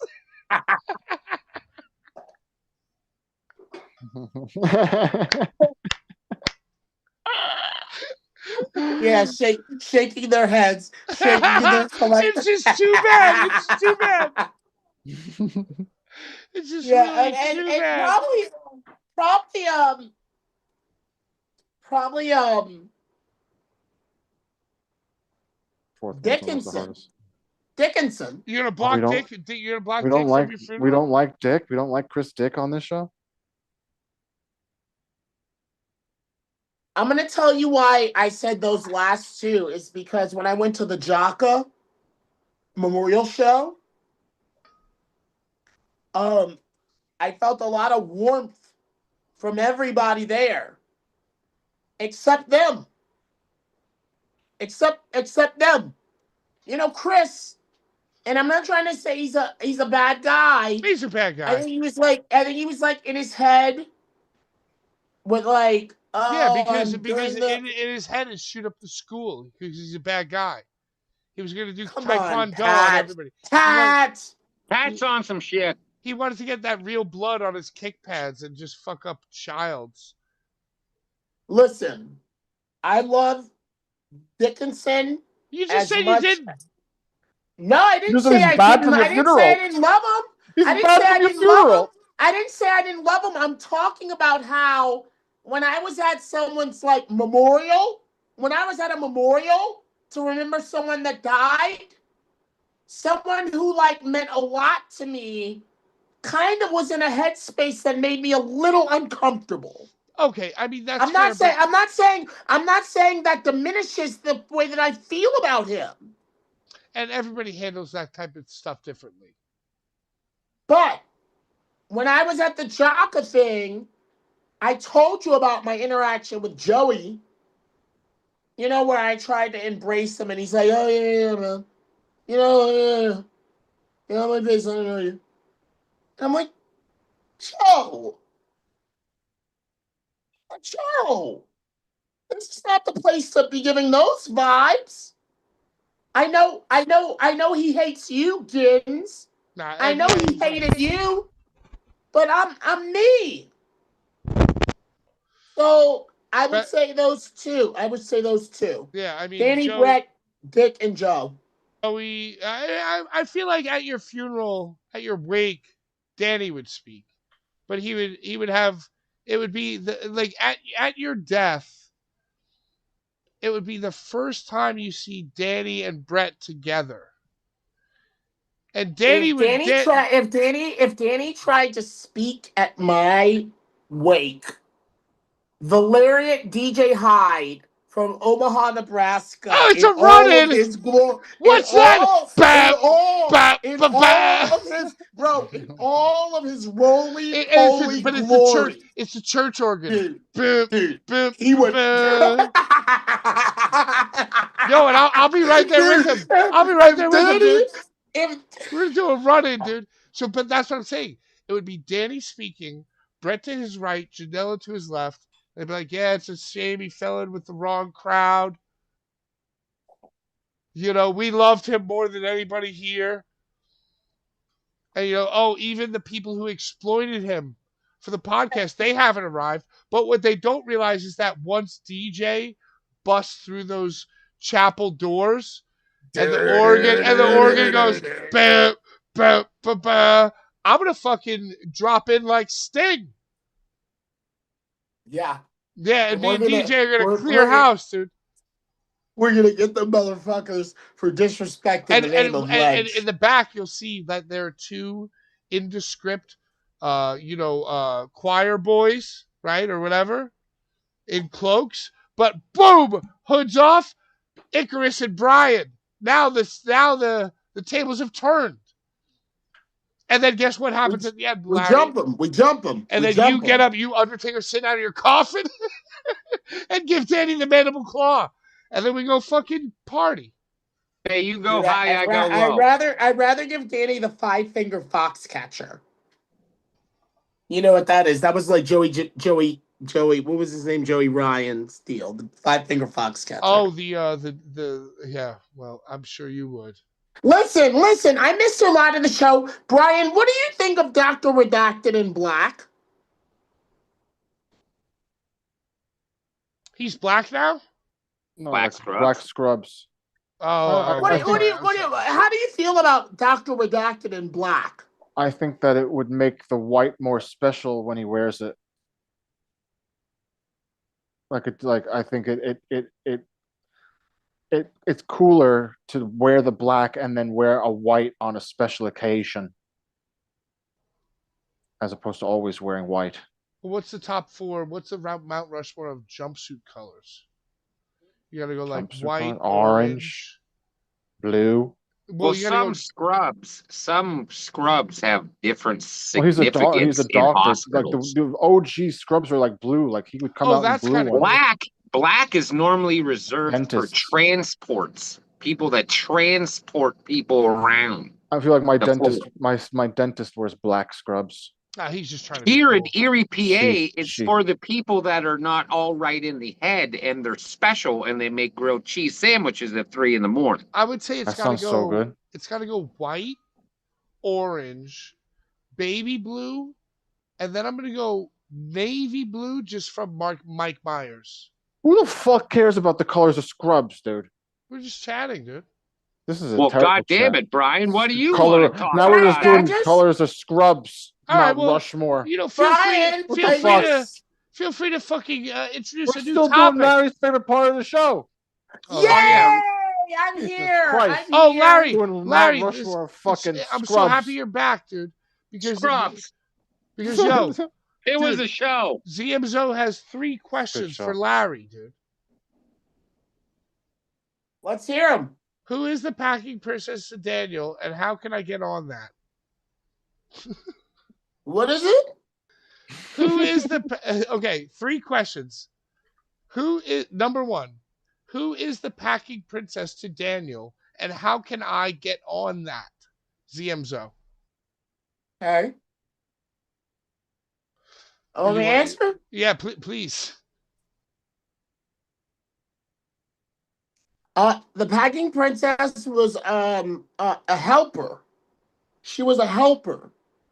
You know, all of these guys, whether it be a Brett or a Danny or a Mike G or Danny or a DJ, they need like a helper. And a lot of the times, the helper is like the money. They're the money person. They are the ticket terror. They are the VIP seating. They are the merch. They are the Vince. Or they are the Linda of the partnership. So the packing princess was Danny's like Linda. Yeah.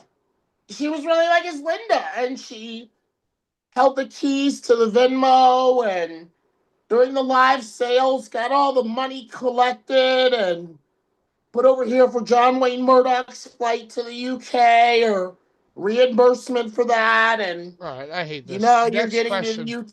Yeah. Here you go. Wait, how do I get on that? Yeah, well, I guess it was a part 1 and part 2, yeah. Okay, you just gotta like hang around. Buy the merch. Buy the merch. No. You don't gotta do that. Buy the merch. You don't gotta do that. You just gotta like hang around. It's gonna hang around. And the next thing you do, you can be like, say, a Scotty Cerriti. You don't know Scotty Cerriti? Jesus Christ. The reason, if Scotty Cerriti fucks, I'll never fuck again. Everybody fucks. If Scotty Cerriti fucks biological women, everybody's fucking something. I will never fuck again. Because you never know who might have. Or who would. Scotty is a classic example of someone who wanted it so bad that they got out of the crowd and into the office. That's what the packing princess did. Office. And she moved Larry's fucking shit. And she touched his shit and she moved it. And you don't touch fucking Larry's shit. What an absolute maniac. It's not that his 8x10 in her hand. Listen, it's not that you don't touch Larry's shit. It's just that you don't consistently touch Larry's shit and not expect for Larry to notice and be like, yo, why do you keep touching my back? 3 inches to the left, 3 inches to the right. You think I don't notice what you do, but why do you keep finding a way to pick up my bag? That's all. I'm not going to let you pick up my... Hey, Larry, a follow-up question. To be like, yo, Edith, why do you keep picking up my bag? Why? It doesn't make any sense. Did you ever find out why? Did you ever find out why? Rock, friend of the Bullies, and Masada, 5th bully, 6th friend of the Bullies, both put it best. It's a matter of control, dude. Just a little It's a matter of control. I'm Danny's best friend. I'm the best ring announcer in the fucking... I'm that. She's got the keys. Get him out of here. Get him out. Hey, get him out of here. Follow-up question. Get him out. I'm just going to say this. I'm just going to read it for what it is. I don't really understand it. Whose work in ring does Larry prefer more between the before and after picture? Casanova Valentine or Dmitry Alexandrov. I don't know what that means before and after picture. But you take it as you will, Larry. We're going to keep going on your favorite part of the show. Thanks for joining us. I mean, everybody knows that I come to the show for the Hoss fight. The Hoss. The Sam Stackhouse, the Ace Romero, the guy that's like, dude, this guy's fat. The Cannonball, Tremont, that's the Boss Man, the Vader. That's who I really, the Andre, the Giant. That's who I really am a mark for. Meat on meat. Yes. Yes. Yes. I mean, Cass is definitely looking more like AC Romero more these days than AC Romero's looking like AC Romero.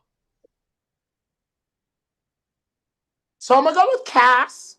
I'm more into the work and the after of the hipster heartthrob. Well, I mean, Dimitri is great, but Cass is the one that's getting me hard. How much are you willing to sacrifice for art is the question. For who? To me, the person that carries New Fair City is Bam Sullivan. There's no more Cass. Bam Sullivan. Bam is a pretty piece of flesh. He's Han Solo. Mouse is Chewbacca. And Casanova is Jabba the Hutt. Yeah. Dude, I love Mouse. I love Mouse so much, dude. Yeah, they're good dudes. I love him. And they're carrying that shit, if you ask me. Yeah, I love Mouse didn't quit. Next comment. You look at a student like Mouse, Pat, and you know what I'm talking about. A student like Mouse, you saw him. Yo, he takes and you're like, bumps. He ain't sticking in there. He's taking accordion bumps like 3 times a match, at least. Next question. JJ Gobber says, Larry is a legend, but Brian is the fucking man. Brian, care to comment? I like that guy. Welcome to the new Blvd Bullies, co-host Powder Ginsburg. Brian, you've done a full week with your hair the way it is and your tongue pierced. How are my you tongue feeling? pierced for 2 weeks. What have you noticed about being so? You got a new tattoo as well? I've got 2. That's a great. I love the shoulder. I love the sun. I love the sun over the Mario pyramid, because we all remember the Mario 3 World 2 sun. It's the World 2. World 2. World 1 is regular. World 2 is the desert. And the sun tries to kill you. The sun actually doesn't attack you until the second time you go back to the desert. The sun is in the sky in the first level, the first desert, but it does not attack you until the second time. You know, that's the kind of fact that I would very much want a guy with the sun's tattoo on his arm to know. Like, if you had that and didn't know that, I would be upset at you. Next, I mean, Brian, were you even born when that game came out? Larry, leave the man alone. So what does that mean? That doesn't mean. I just am curious. What year were you born? I was born in 1990. I believe that Super Mario World 3. It's 3. 3 is the one with the sun. But I'm saying I think Super Mario World came out in 1990. Is that the first one? No, I believe no. Super Mario World. The Super Nintendo. Right, I think Super Brian, Mario. The fact that your first Mario is that you're referencing Super Nintendo is, I'm a little worried about you. Bro, I'm fucking born in 1990. But Brian, I have to let you know that Super Mario World for Super Nintendo was not the video game that had the prominent sun trying to kill you. The video game. This Mario this is Bowser's from Super Mario 64. No, that's fine. But the sun is the star of World 2 in Super Mario 3. So what does that mean? That means that if you earliest Super Nintendo, that means we got to get that fucking sun tattoo removed, dude. Are you retarded? Larry, I have Leatherface and fucking Michael Myers and fucking Jason too. That came out before I was born. I'm not allowed to have that tattooed on me. it's different. You got too much going on. Bro, Too much. these are my what does that mean? These are my tattoos. I can get whatever the fuck I want. And you You're did. gonna turn it. And you did. I'm going to continue to get more, brother. You're turning yourself into Pete Davidson. All to just get rid of them. No, I'm. That's what you're doing. More. You're Pete Davidson yourself. I'm just saying, if your earliest member, how dare you? These tattoos are much better done than Pete Davidson's tattoos. I'm just saying, if your I will give you member, that, but it's not too far fetched from what he did. No, it's very, very, very different. You can go back and look at his history with Kim Kardashian. You see what happened there, Brian. It's kind of reminiscent. Damn tattoos. You're gonna make a tattoo restaurant. That's what you're gonna make next. A tattoo restaurant. Smorgasbord of tattoos. I'm just saying that if your earliest memory of fucking the sun from Super Mario is Super Mario World for SNES and not Super Mario 3 for NES, then I don't fuck with you. First of all, I don't care if you fuck with me or not. The first time I played Super Mario 3 was on Super Nintendo on Super Mario All-Stars. Oh which had my all God, the games. All-Stars! I'm 5 years younger than you. Hey, 5 years younger than you. If you ain't talking about the haunted house Super with the big Mario motherfucking ghost coming by, yeah, brother, you're old. I'm young. I'm younger than you. So these games came out when I was young. I'm gonna fucking kill myself. Do you remember the haunted house I don't walk understand into? what you don't understand. When you were young, when you were my age, when you were a little boy. Then you got that Mario because you're older.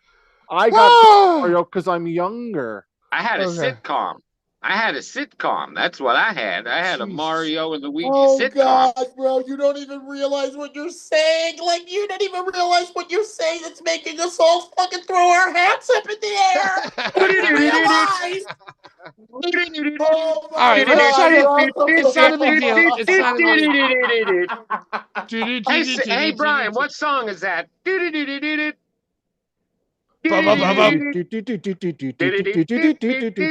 what world is that? It's when you go through the little pipe. No, you don't understand. He understood and he played all of our games through Super Mario All-Stars. He played 1 through 3.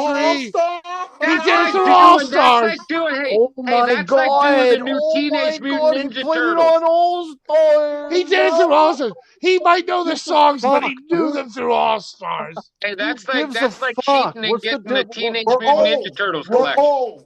You're old. Right, when you were younger, those games came out. All right, I'm 40. Came out on Super Nintendo. I'm 40. You're 36. My parents got me Super Nintendo because that was the latest system. Okay, listen. Why would I have NES if when I was younger?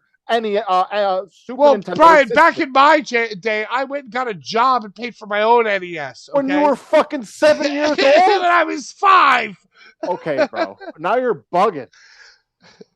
I'm just saying that it's not a big deal. It's fine. Everybody knows that when you got the Super Nintendo, the Nintendo went down in the basement. Right in the basement. Okay, if you were rich, maybe. I never actually had Super Nintendo. I played Super Nintendo at my friend's house. How many fucking Nintendo systems do you have when you're fucking 7 years old, bro? I had 8.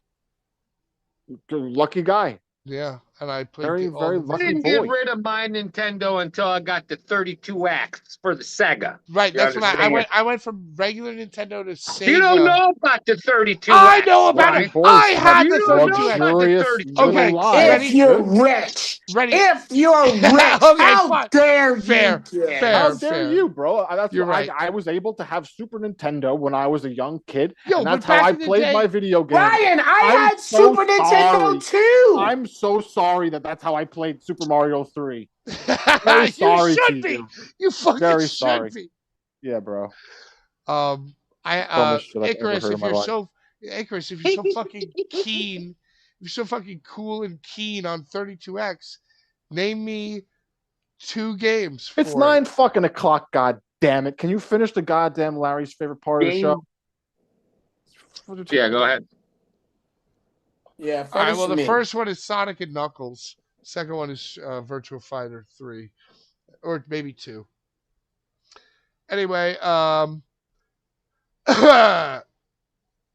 Libre. WWF WrestleMania, the steel cage with the steel cage WrestleMania. You know what I'm talking about. Lucha Libre says, blink twice if you need help, Brian. Because they see that you guys are just bullies. Horror Pain Gore Death says, GCW Backyard was one of the worst shows I've seen in a long time. Thank you. That's what I was saying. Awful. Makes me want to avoid GCW completely, aside from TOS and NGI. I mean, I think that's what most of people with half a brain in their head are doing. Did you see this controversy? Chad Mins did porn with his kid at GCW Backyard. He made his kid be in Dirty. porn. That's not what happened. That's dirty not man. what happened. He had a Isn't that why dildo on a Facebook drill. banned him? Got a That is dildo not on what a drill. happened. That is not what happened, yo. They had a dildo on a drill Okay. too close to Chad Mins' kid. So let me get this straight. That's Chad- what happened. Chad There was Mins- a dildo and there was a picture Chad taken. Mins was banned from Facebook because he allowed Brett Lauderdale to make a video of his 9-year-old son with a dildo. It was in the background. The drill dildo was in the background. Chad Of the porn, or no, the drill, the low life Louie drill with the cock on it. Come on, everybody. well, it knows wasn't about Low the Life Low-Life Louie. It was Low drill. Lou Jew. It was Low. And by the way, did you hear on the thing that they also made a fun way to say Low Lou Jew? I think they say Low Lou June. No, they just call him Lou June. Lou June. Right. Yeah, but Lou they June. stole that from us. We invented Low Lou Jew. No, wait. I thought we were just calling him Lou Jew. Lou Jew. No, he was Low Lou Jew.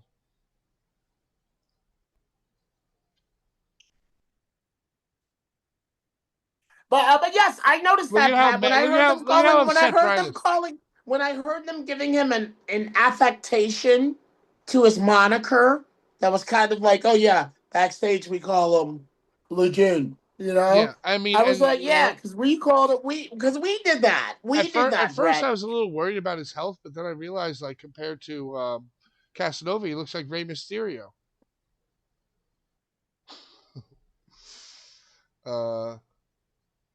And final comment, Axel knows that's not Brian. It's his evil twin, Moby Mills Lane. Brian, is it you or is it Moby Mills Lane? Judge Joe Lane's brother. The world may never know. Guys, I want you to know that me and Brian are going to a pool party on Thursday. Very fucking excited. Good for you. Randomizer. Boom. First place, ZMZO. ZMZO always wins. Thank you, ZMZO, for always commenting. Hey, I mean, That's and what I like fucking your, happens I when like you your participate comment. in and the think about it this show. way. Lucha Libre left 2 comments and was in it double, but ZMZO still pulled ahead and won. This week's giveaway. Wow. Is that Cannonball? Mm-hmm. Is that Cannonball? Mm-hmm. Let me see. Let me see Cannonball. Oh, that's when he was deep in the soda reviews. Which is MLJ Yay, now doing soda reviews? Pat, talk about it. Is that what the video sent me? You know, because when you sent me the video of MLJ, it was more hilarious to me that you sent one and I wanted to talk about it. But I would never waste 10 seconds of my life watching it. So I guess just can you give me the Pat, synopsis? Pat, all you need, I didn't watch it. Pat, who do you Is he think doing that I soda am? reviews? You know what? I'm going to watch it Pat. right now. I'm going to watch it right now, Larry. Pat, I sent it to you for the thumbnail of him standing there. Is that the noise he made, or? I never watched it. All right, dude. I'm going for it. Go ahead. I mean, we should, right? We should, like, for prosperity. Go ahead. Here we go. fuck is this loser talking about? Hold on. 4 minutes. 122nd time with a thirst to be quenched and a soda to be sipped. And I am doing this one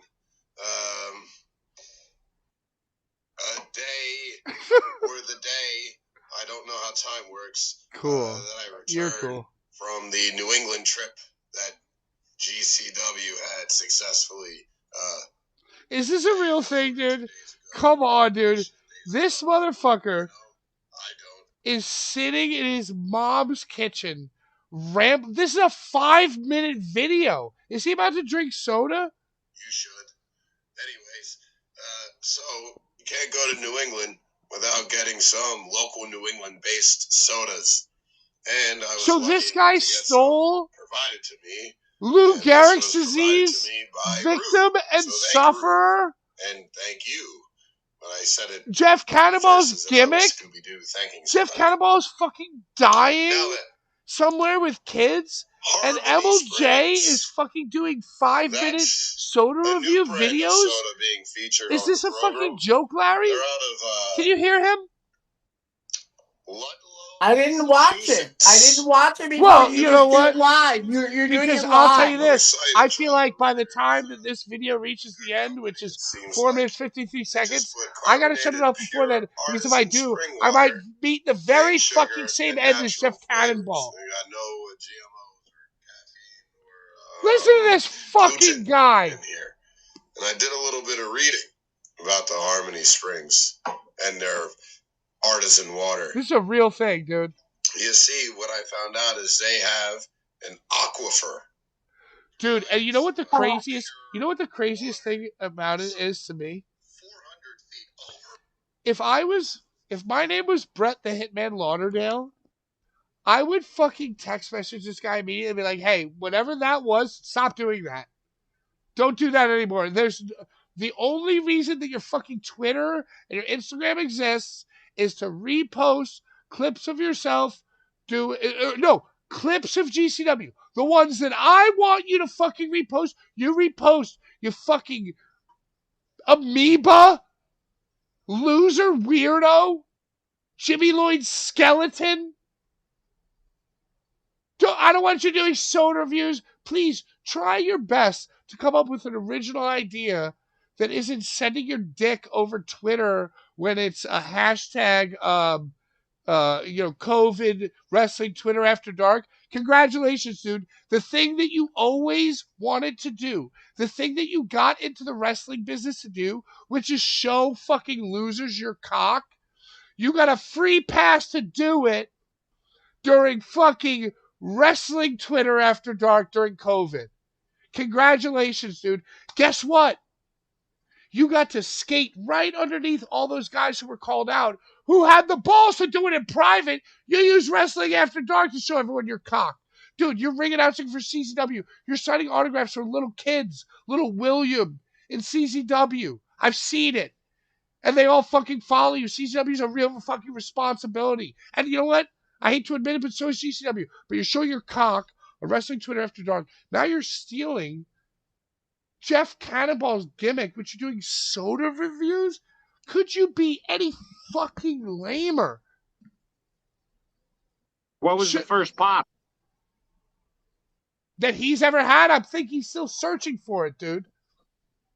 Well, Cannonball used to do impressive, rare to find drinks. Cannonballs were funny as shit, bro, because they were quick. He was doing 30-second gold masterpiece.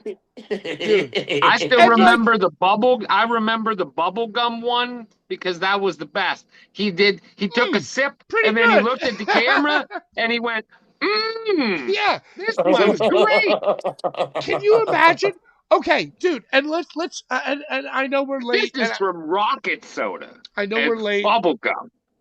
And I know we're late, and I know I'm on one. But can we just actually think about this for a second? Either MLJ A knew that Cannonball was doing soda reviews and stole it, which is likely because you know MLJ is just sitting around fucking jacking off, looking at everything. Well, he was talking about water in the clip you were just No, dude, he's talking about that was like the name of the fucking town he got the soda from or something. Oh, he's soda doing soda and water reviews. It's 5 minutes. It's a long thing. And he's talking about Jeff. It he's ain't talking Jeff. about GOP. Okay. See, he's not even following the code of conduct. You're only supposed to make a 30-second clip. Dude, all I'm saying is that either he knew that Jeff was doing it and didn't give a fuck about his memory, or that he's a fucking absolute zero brain power weirdo who watched it, didn't realize it, and thinks he had his own idea. And you know what? The sad truth of it is, I think it's most likely that answer. I feel like if you were to ask MLJ if he thought he was stealing Jeff Cannonball's fucking gimmick, then he would look you dead in the eyes and be like, what are you talking about? Larry, it's your fucking son, dude. It's time to put him up for adoption, my dude. I feel where you're coming from, but it's almost like when we just talked about how it's like 5 minutes, maybe that's his spin, and he's making it his own by not making it like a quick Vine-esque soda review, but like doing like, oh, and I want to tell you about, and you know what? I gotta be honest with you. Maybe he is reviewing flavored waters. I don't know, but at the end of the day, this might be the worst fucking video on the internet, dude. It stays at a temperature of 42 degrees Fahrenheit all year round. If I was Brett Lauderdale, I would be ashamed of this, and I'd be like, dude, if you want to keep having a job, don't. You did too. But that's what they use in the making of this soda. So it's a soda with a high quality water. We should have a high quality. It's high quality water, dude. We're 3 minutes in. It's definitely a soda. So I guess they've been around for a little while. I guess they know what they're doing. But let's find out for sure. Okay? And the way to do that is to twist this top off in Harmony Springs Beverages root beer. It's just root beer. He's not even drinking a blue cheesecake soda. It's just root beer. That is the smell I want to smell. It's just root beer. Look at the water. That's water. If you know root beer, you know how it's supposed to smell. Yeah, because that's all you drank. You never drank a glass of water in your life, which is why you're retarded. Your fucking veins are filled with root beer. Oh, Pat, play us out. He's got Dr. Pepper in his fucking brain, dude. 23 flavors. Yo, at this point, I would rather watch a video on TikTok about fucking Fortnite than usual, because it feels good in my mouth. It feels good in his mouth. Smooth, creamy, delicious root beer. And I'm is he wearing an all-over print shirt? No, he's probably wearing a fucking Razor Ramon onesie like a fucking loser. All over print. Yeah, he's got an all over print Tully Blanchard fucking Harmony Springs onesie on. Thanks. Guess what? I am deleting Twitter. I'm deleting Twitter, dude. Oh my God, Larry, why'd you have to make me angry? Because you made me angry earlier. Yo, I gotta tell you. You made me angry earlier. And listen, you know what? I just gotta say honestly, I'm so happy that I saw that. Because that is, by a large margin, the lamest shit I have ever fucking consumed, dude. That's top 5, dead or alive, the worst shit I ever seen, Larry. That's your son. You don't want to watch that when you're taking a big healthy shit in the morning, dude? You know, a little soda pop review, with Emil. Yeah, I'm gonna taste this delicious soda. He's gonna sing "Won't You Be My Neighbor" song. It's organically grown in the waters of blah, blah, blah. And the flavor's called root beer. It tastes so good on my lips. Wow, it's so good. It feels so good in my mouth. Man, I can feel the carbonation. I really need to wet my whistle. It's just going down my esophagus. I need to soothe my throat after just announcing GCW for like 6 combined hours over the last 2 days. And man, thank God I got a free soda because I paid for my own flight. I didn't even I brush paid for my my teeth own today. fucking hotel. I brought my own microphone. I paid for my own batteries. And I had to make sure to wear my Britney Spears fucking pajamas with my dunk lows, Cactus Jacks. And I'm not talking about the guy that's the wrestler. And that's Larry's son. Do you have anything in your fucking to say in your defense? Where did it all go wrong? Do you have a moment where you can pinpoint where it all went wrong? Because, Larry, I guarantee you, when he puts his fucking head on the pillow at night, he thinks he's more legendary than you, dude. Oh, yeah. Do you think Oh, for yeah. one second that MLJ doesn't finger guns himself and fucking wet his eyebrows and think that he's more fucking important to wrestling history than Larry Legend? Because I put my entire life. Hold on. You know who you sound like right now?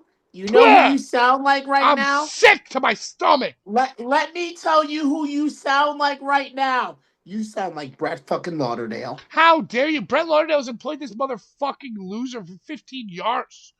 Why do you think? Because who was before MLJ? Lar. Who did I just say used to always say to me, he thinks he's way better than you.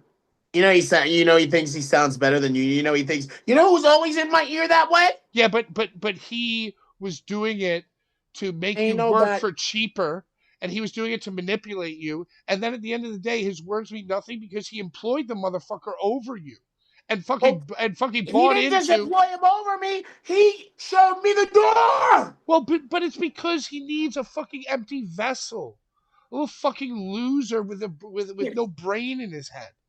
No, Pat. What he needs is a Sagittarius. No. Because after me was low life Lou. After me was low life Lou. After Lou, Emil. Right. Well, he had no other choice. Like, there was literally no man left standing besides Emil, and it's like, oh, well, this guy's going to shut the fuck up and be my little stooge. So, whatever. I'm sure Emil knows a lot of high school girls that would come to a Brett Lauderdale party. He knows where the bodies are buried. Oh, he knows. I mean, why even say anything worse? I think I just said it all. And you know what, Larry? How dare you? How dare you egg me on? Like, why send me something like that, dude? You know I'm trying to live a nice life. Because you egged me on earlier. You wouldn't let me talk about what I ate. without being all excited and being like, oh, I'm going to talk about this. Oh, I'm going to talk about that. Oh, remember this? Oh. Well, maybe if what you ate wasn't so fucking boring, could have made a segment out of it. What's that right there? A bagel? Icarus, is there a buttered roll right in front of your camera? No, it's a really delicate, it's a really nice Italian sub. Can you take a bite out of it? It looks like the bread of a chopped cheese. Yeah, a little bit. Could you take a bite out of it before we leave? It's a nice Kaiser roll. Yeah. Yeah, you would. You would eat a Kaiser roll. Oh, yeah, Kaiser roll. Kaiser Soze. You know who doesn't eat Kaiser rolls? MLJ definitely doesn't eat Kaiser rolls. Hey, Larry, Keith Lee and Michi broke up. They got divorced. Do you know Mia Yim? Could you maybe introduce me to her? I know her. Do you think it's more likely? Listen. Let me tell you something. Let me tell you guys something. Let me run down the list of the women that I have bought out for their first anything. Kimberly, Rebby Sky, Mia Yim,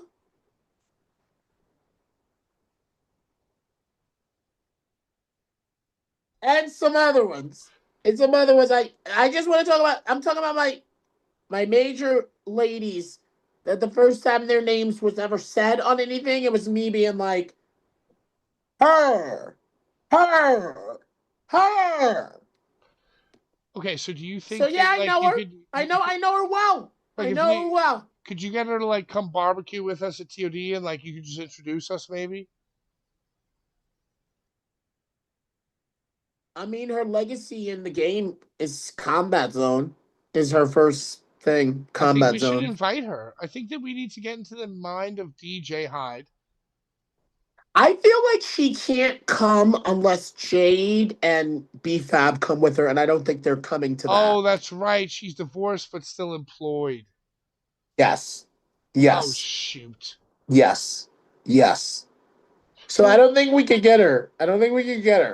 Okay, so maybe, but like, if WWE does like Newark or Baltimore, maybe we could all go bowling together. You could like set that up. I guess what we're really waiting for is the Dark Side of the Ring CZW, and we know it's coming. What we're really waiting for is the Dark Side of the Ring CZW, and we know it's coming. What would be the headline of that?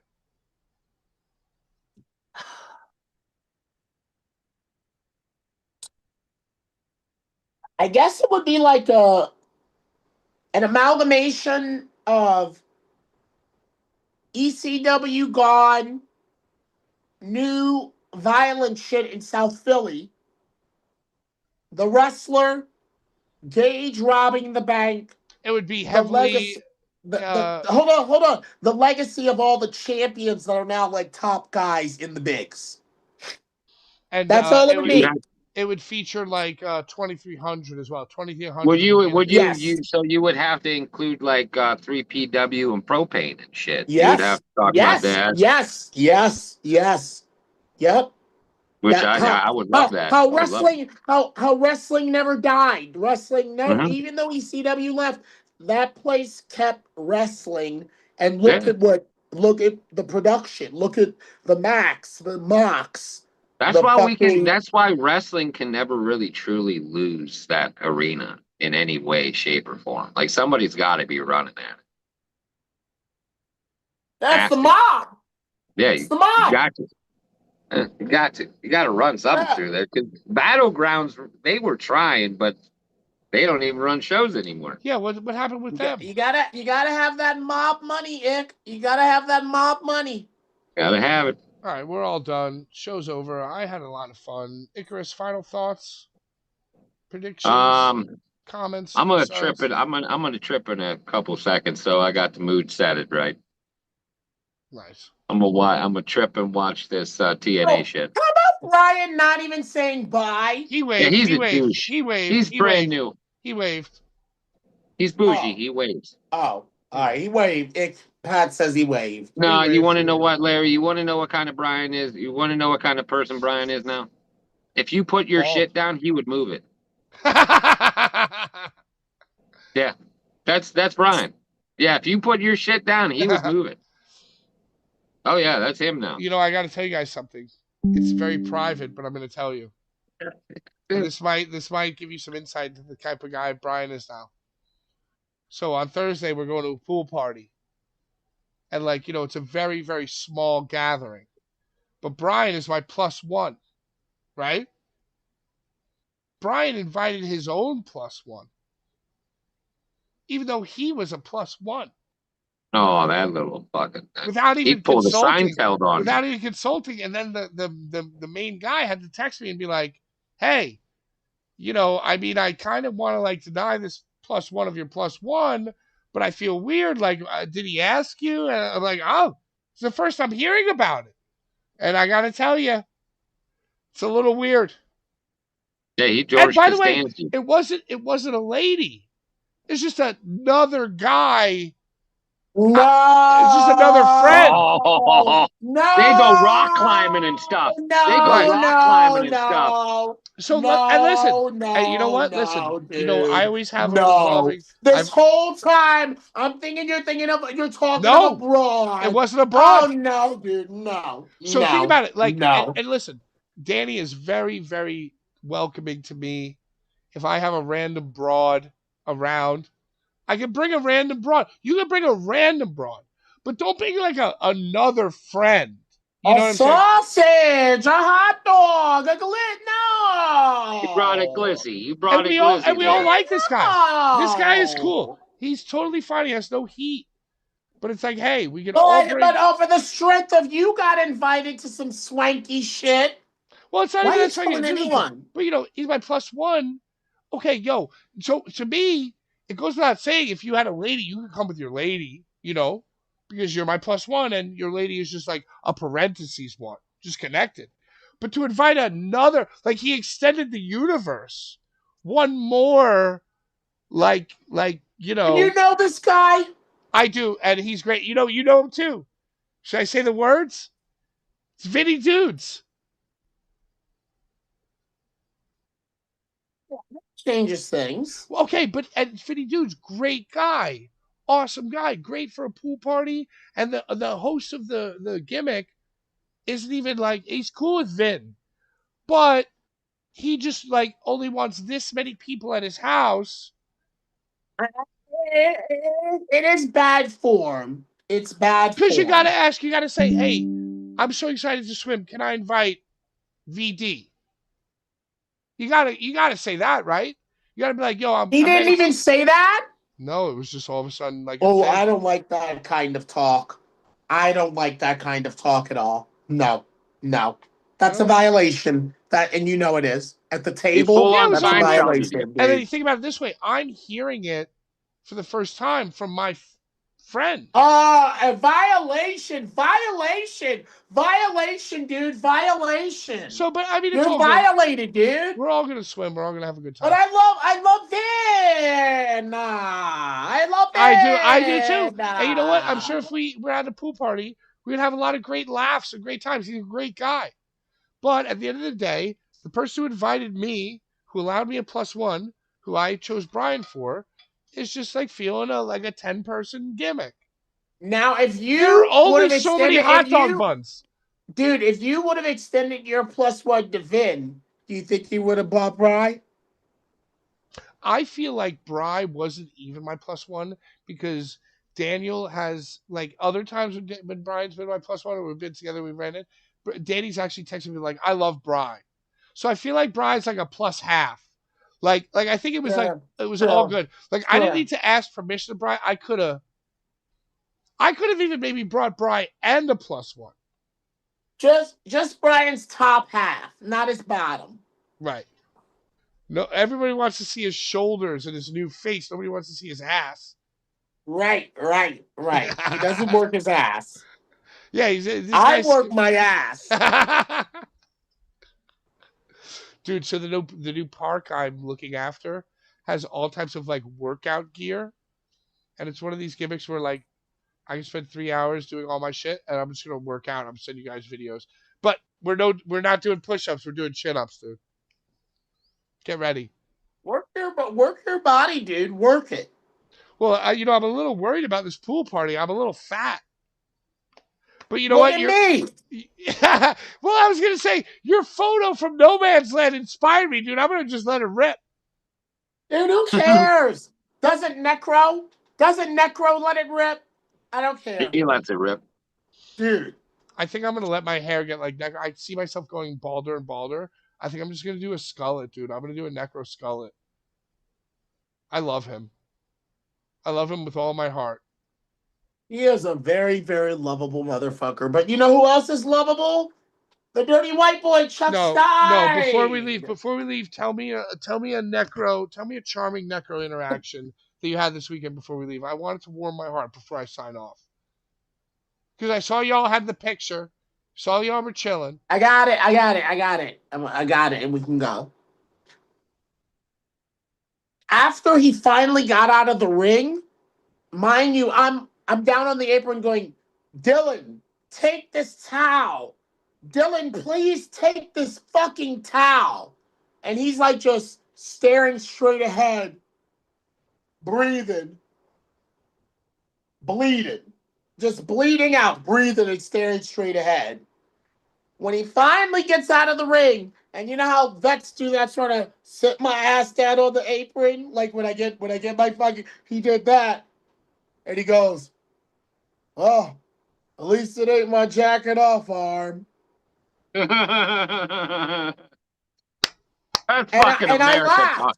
That's American talk. Like as nervous as I was for his well-being, I'm like, yeah, that would be important to me too right now.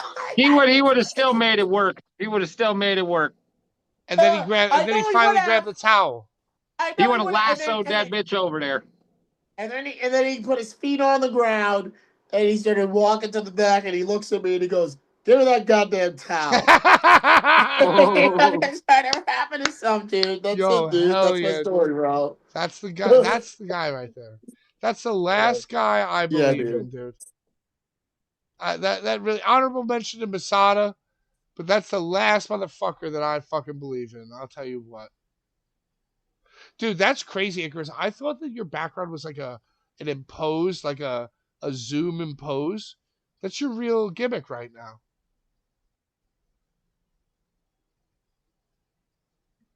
All right, Yeah, bye. what about Connor doing the kick and losing? Yeah. Y'all saw that? Y'all saw Yeah, I Connor? thought It was a What the conspiracy. fuck? It What it the was was fuck horrendous. was that? it was a conspiracy, dude. It was a Kalshi conspiracy. Hey, All right, bye. How he got a lot of money. He got a lot of money for doing that, though, steroids, right? 469 million. 469 million you That's still made. insane. Do you think he would Dude, loan he me? don't gotta do shit, bro. And run No. out and do a kick and be done. What we didn't bring up, and I mean, the last thing that they said was as soon as he walked right out of the arena, right into the limo, drove off. Do you Refused think to that he would crutches, loan me refused everything. $250? Think that I could tweet to Conor McGregor before I delete my Twitter because of MLJ and get him to loan me $500? He Hey, ain't gonna loan nothing. if you're out there, Conor McGregor, Dude, he went right in that limo to the coke. you have a red beard, I have a red beard. I do cocaine named Conor McGregor, and we're connected in some way. If you could just loan me like $325, that would be awesome, dude. So everybody share this clip, break it out. Oh, and by the way, the one person that I've been worrying about who has so much money is actually MLJ, Larry. You remember What about it? you know MLJ, he's rich. He's well off. Well, at the Tremont Oneida baseball stadium, he stopped his entire main event announcement to Come on. tell me Come and on, Pat. Brian that he was rich. So I guess if I needed to close the show in a special way, I would say, Conor McGregor, if you could loan me $325, and Emil, if you had like $35 that I could borrow, since you're so rich, that would be great. I could start saving up for my fucking Razor Ramon T-shirt, and Yo, Emil is my kid. that is so sad. Hey, we And got to go watch Dark Side. I don't believe you or Brett that he hates me or thinks that he's more legendary than me. Yo, Brett said that to you because that's what Brett fills his head with. Brett filled his head with all those thoughts and then fucking weaponized against you because Brett is a fucking extra chromosome having troll under This a is him bridge. when he does a podcast. This is him when he does a podcast right here. He does a podcast. Face 3 inches away. And that's the difference too. We do this because we have fun and it's nice to chop it up. Brett does it because he thinks he has some fucking supreme importance to the history of this business in this world. And I'll tell you right He's now, carving one out. He's carving one out, he's Pat. carving one out of the big butthole in the sky. And at the end of the day, him and MLJ can just get flushed down the big toilet of life. And if you think that something isn't going to come out at some point, but they're both fucking weirdo creeps. And part of the problem is it's already been shown right in front of our face. We got to Nobody go even watch listens. Dark Side. All right, we got to go watch Dark Side of the Ring. The big Taylor Swift fronted. It starts at the Pope, and then it goes down to Travis Kelce. It goes down to Taylor Swift. Don't you do and it. it becomes a massive Don't fucking you dare. Illuminati period. And they are all positioning Jeff Jarrett. Jeff Jarrett is on the wrestling media tour of the century. And I guarantee you that this third episode is going to be on how Jeff kicked out at 2. And now he has a great life with his slut wife. And everything's great. And he got like a Mickey Rourke level facelift for this fucking media tour if you watch that. And if you think that Taylor Swift didn't set him up with PR, and if you think that she didn't set him up with fucking plastic surgeons, he walked her down the aisle because they're all part of the fucking Tennessee, Kentucky, Midwestern Illuminati. Jeff Jarrett didn't walk her down the aisle, did he? Jeff Jarrett, no, he didn't, dude. Look it up. No, he didn't. Look it up, bitch. Jeff Jarrett walked her down the aisle, dude. He used to babysit for her. It's a whole fucking gimmick, Larry. So it's all, that's what I'm trying to tell you. It's all connected to Taylor Swift's wedding and the fucking Jeff Jarrett Ariana Hawani media tour. And now he's the first one. By the way, it's not the history of TNA. It's TNA, the story of Jeff Jarrett. And Jeff Jarrett's on all these different things, and he's got a brand new fucking facelift, and him and his wife are finally free to fucking bury Dixie. No, Jeff Jarrett walked Taylor Swift down Madison Square Garden, dude. He's not supposed to talk. All right, I can't believe it. Ready for this? Hold on.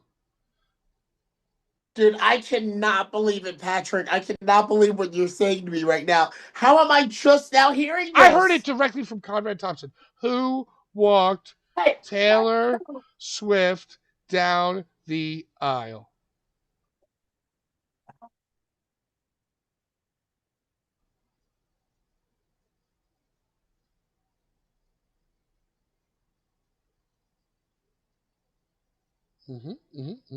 WWE Hall of Famer Jeff Jarrett walked her down in Madison Square Garden. He did that Tennessee two-step in the Garden. Pat, the Garden. I'm just saying that's what I fucking heard. But that's what I'm saying. It's like a secret news thing. It's a secret news thing that only I know. It sounds like some real Bohemian Grove owl shit, if you know what I mean. Okay. There's no confirmed reports that he walked down the aisle. But it's 100% a fact that him and Karen Angle were at the wedding. And it's all a fucking PR thing. Vice is struggling. Dark Side of the Ring is struggling. It's the first ever 3-part episode. Taylor Swift and Jeff Jarrett and Karen Jarrett all fucking put money into it, Illuminati shit into this new PR fucking campaign for him. And it's finally to bury Dixie, who they say refused. I bet you they didn't even ask her, dude. It's a Jeff Jarrett conspiracy, and I can't wait to watch it because it's so well done. Bye. Hey, and by the way, whether you're fucking Han Solo, Boba Fett, Juan Soto, Han Solo, Casanova Hollywood, Jabba the Hutt, as long as you fucking didn't have any way to create art, you never played an instrument, you never read a book, you never wrote a sentence, you never even solved a math problem, piano might as well just be another planet for you. You can't draw, you can't paint, you can't even finger paint. Don't even have the flexibility to paint Twister. If you want to be an artist, you can sacrifice everything to be a deathmatch artist. And that is what America is all about. Happy UFC, happy 250. If you have a comment, you could win the thing that Brian said before that I forgot. But if you're our friend, we love you. And if you're our enemy, die slow. Icarus, what's your tripping level at? I'm still working on it. You look crazed. All right, out of time. Bye-bye.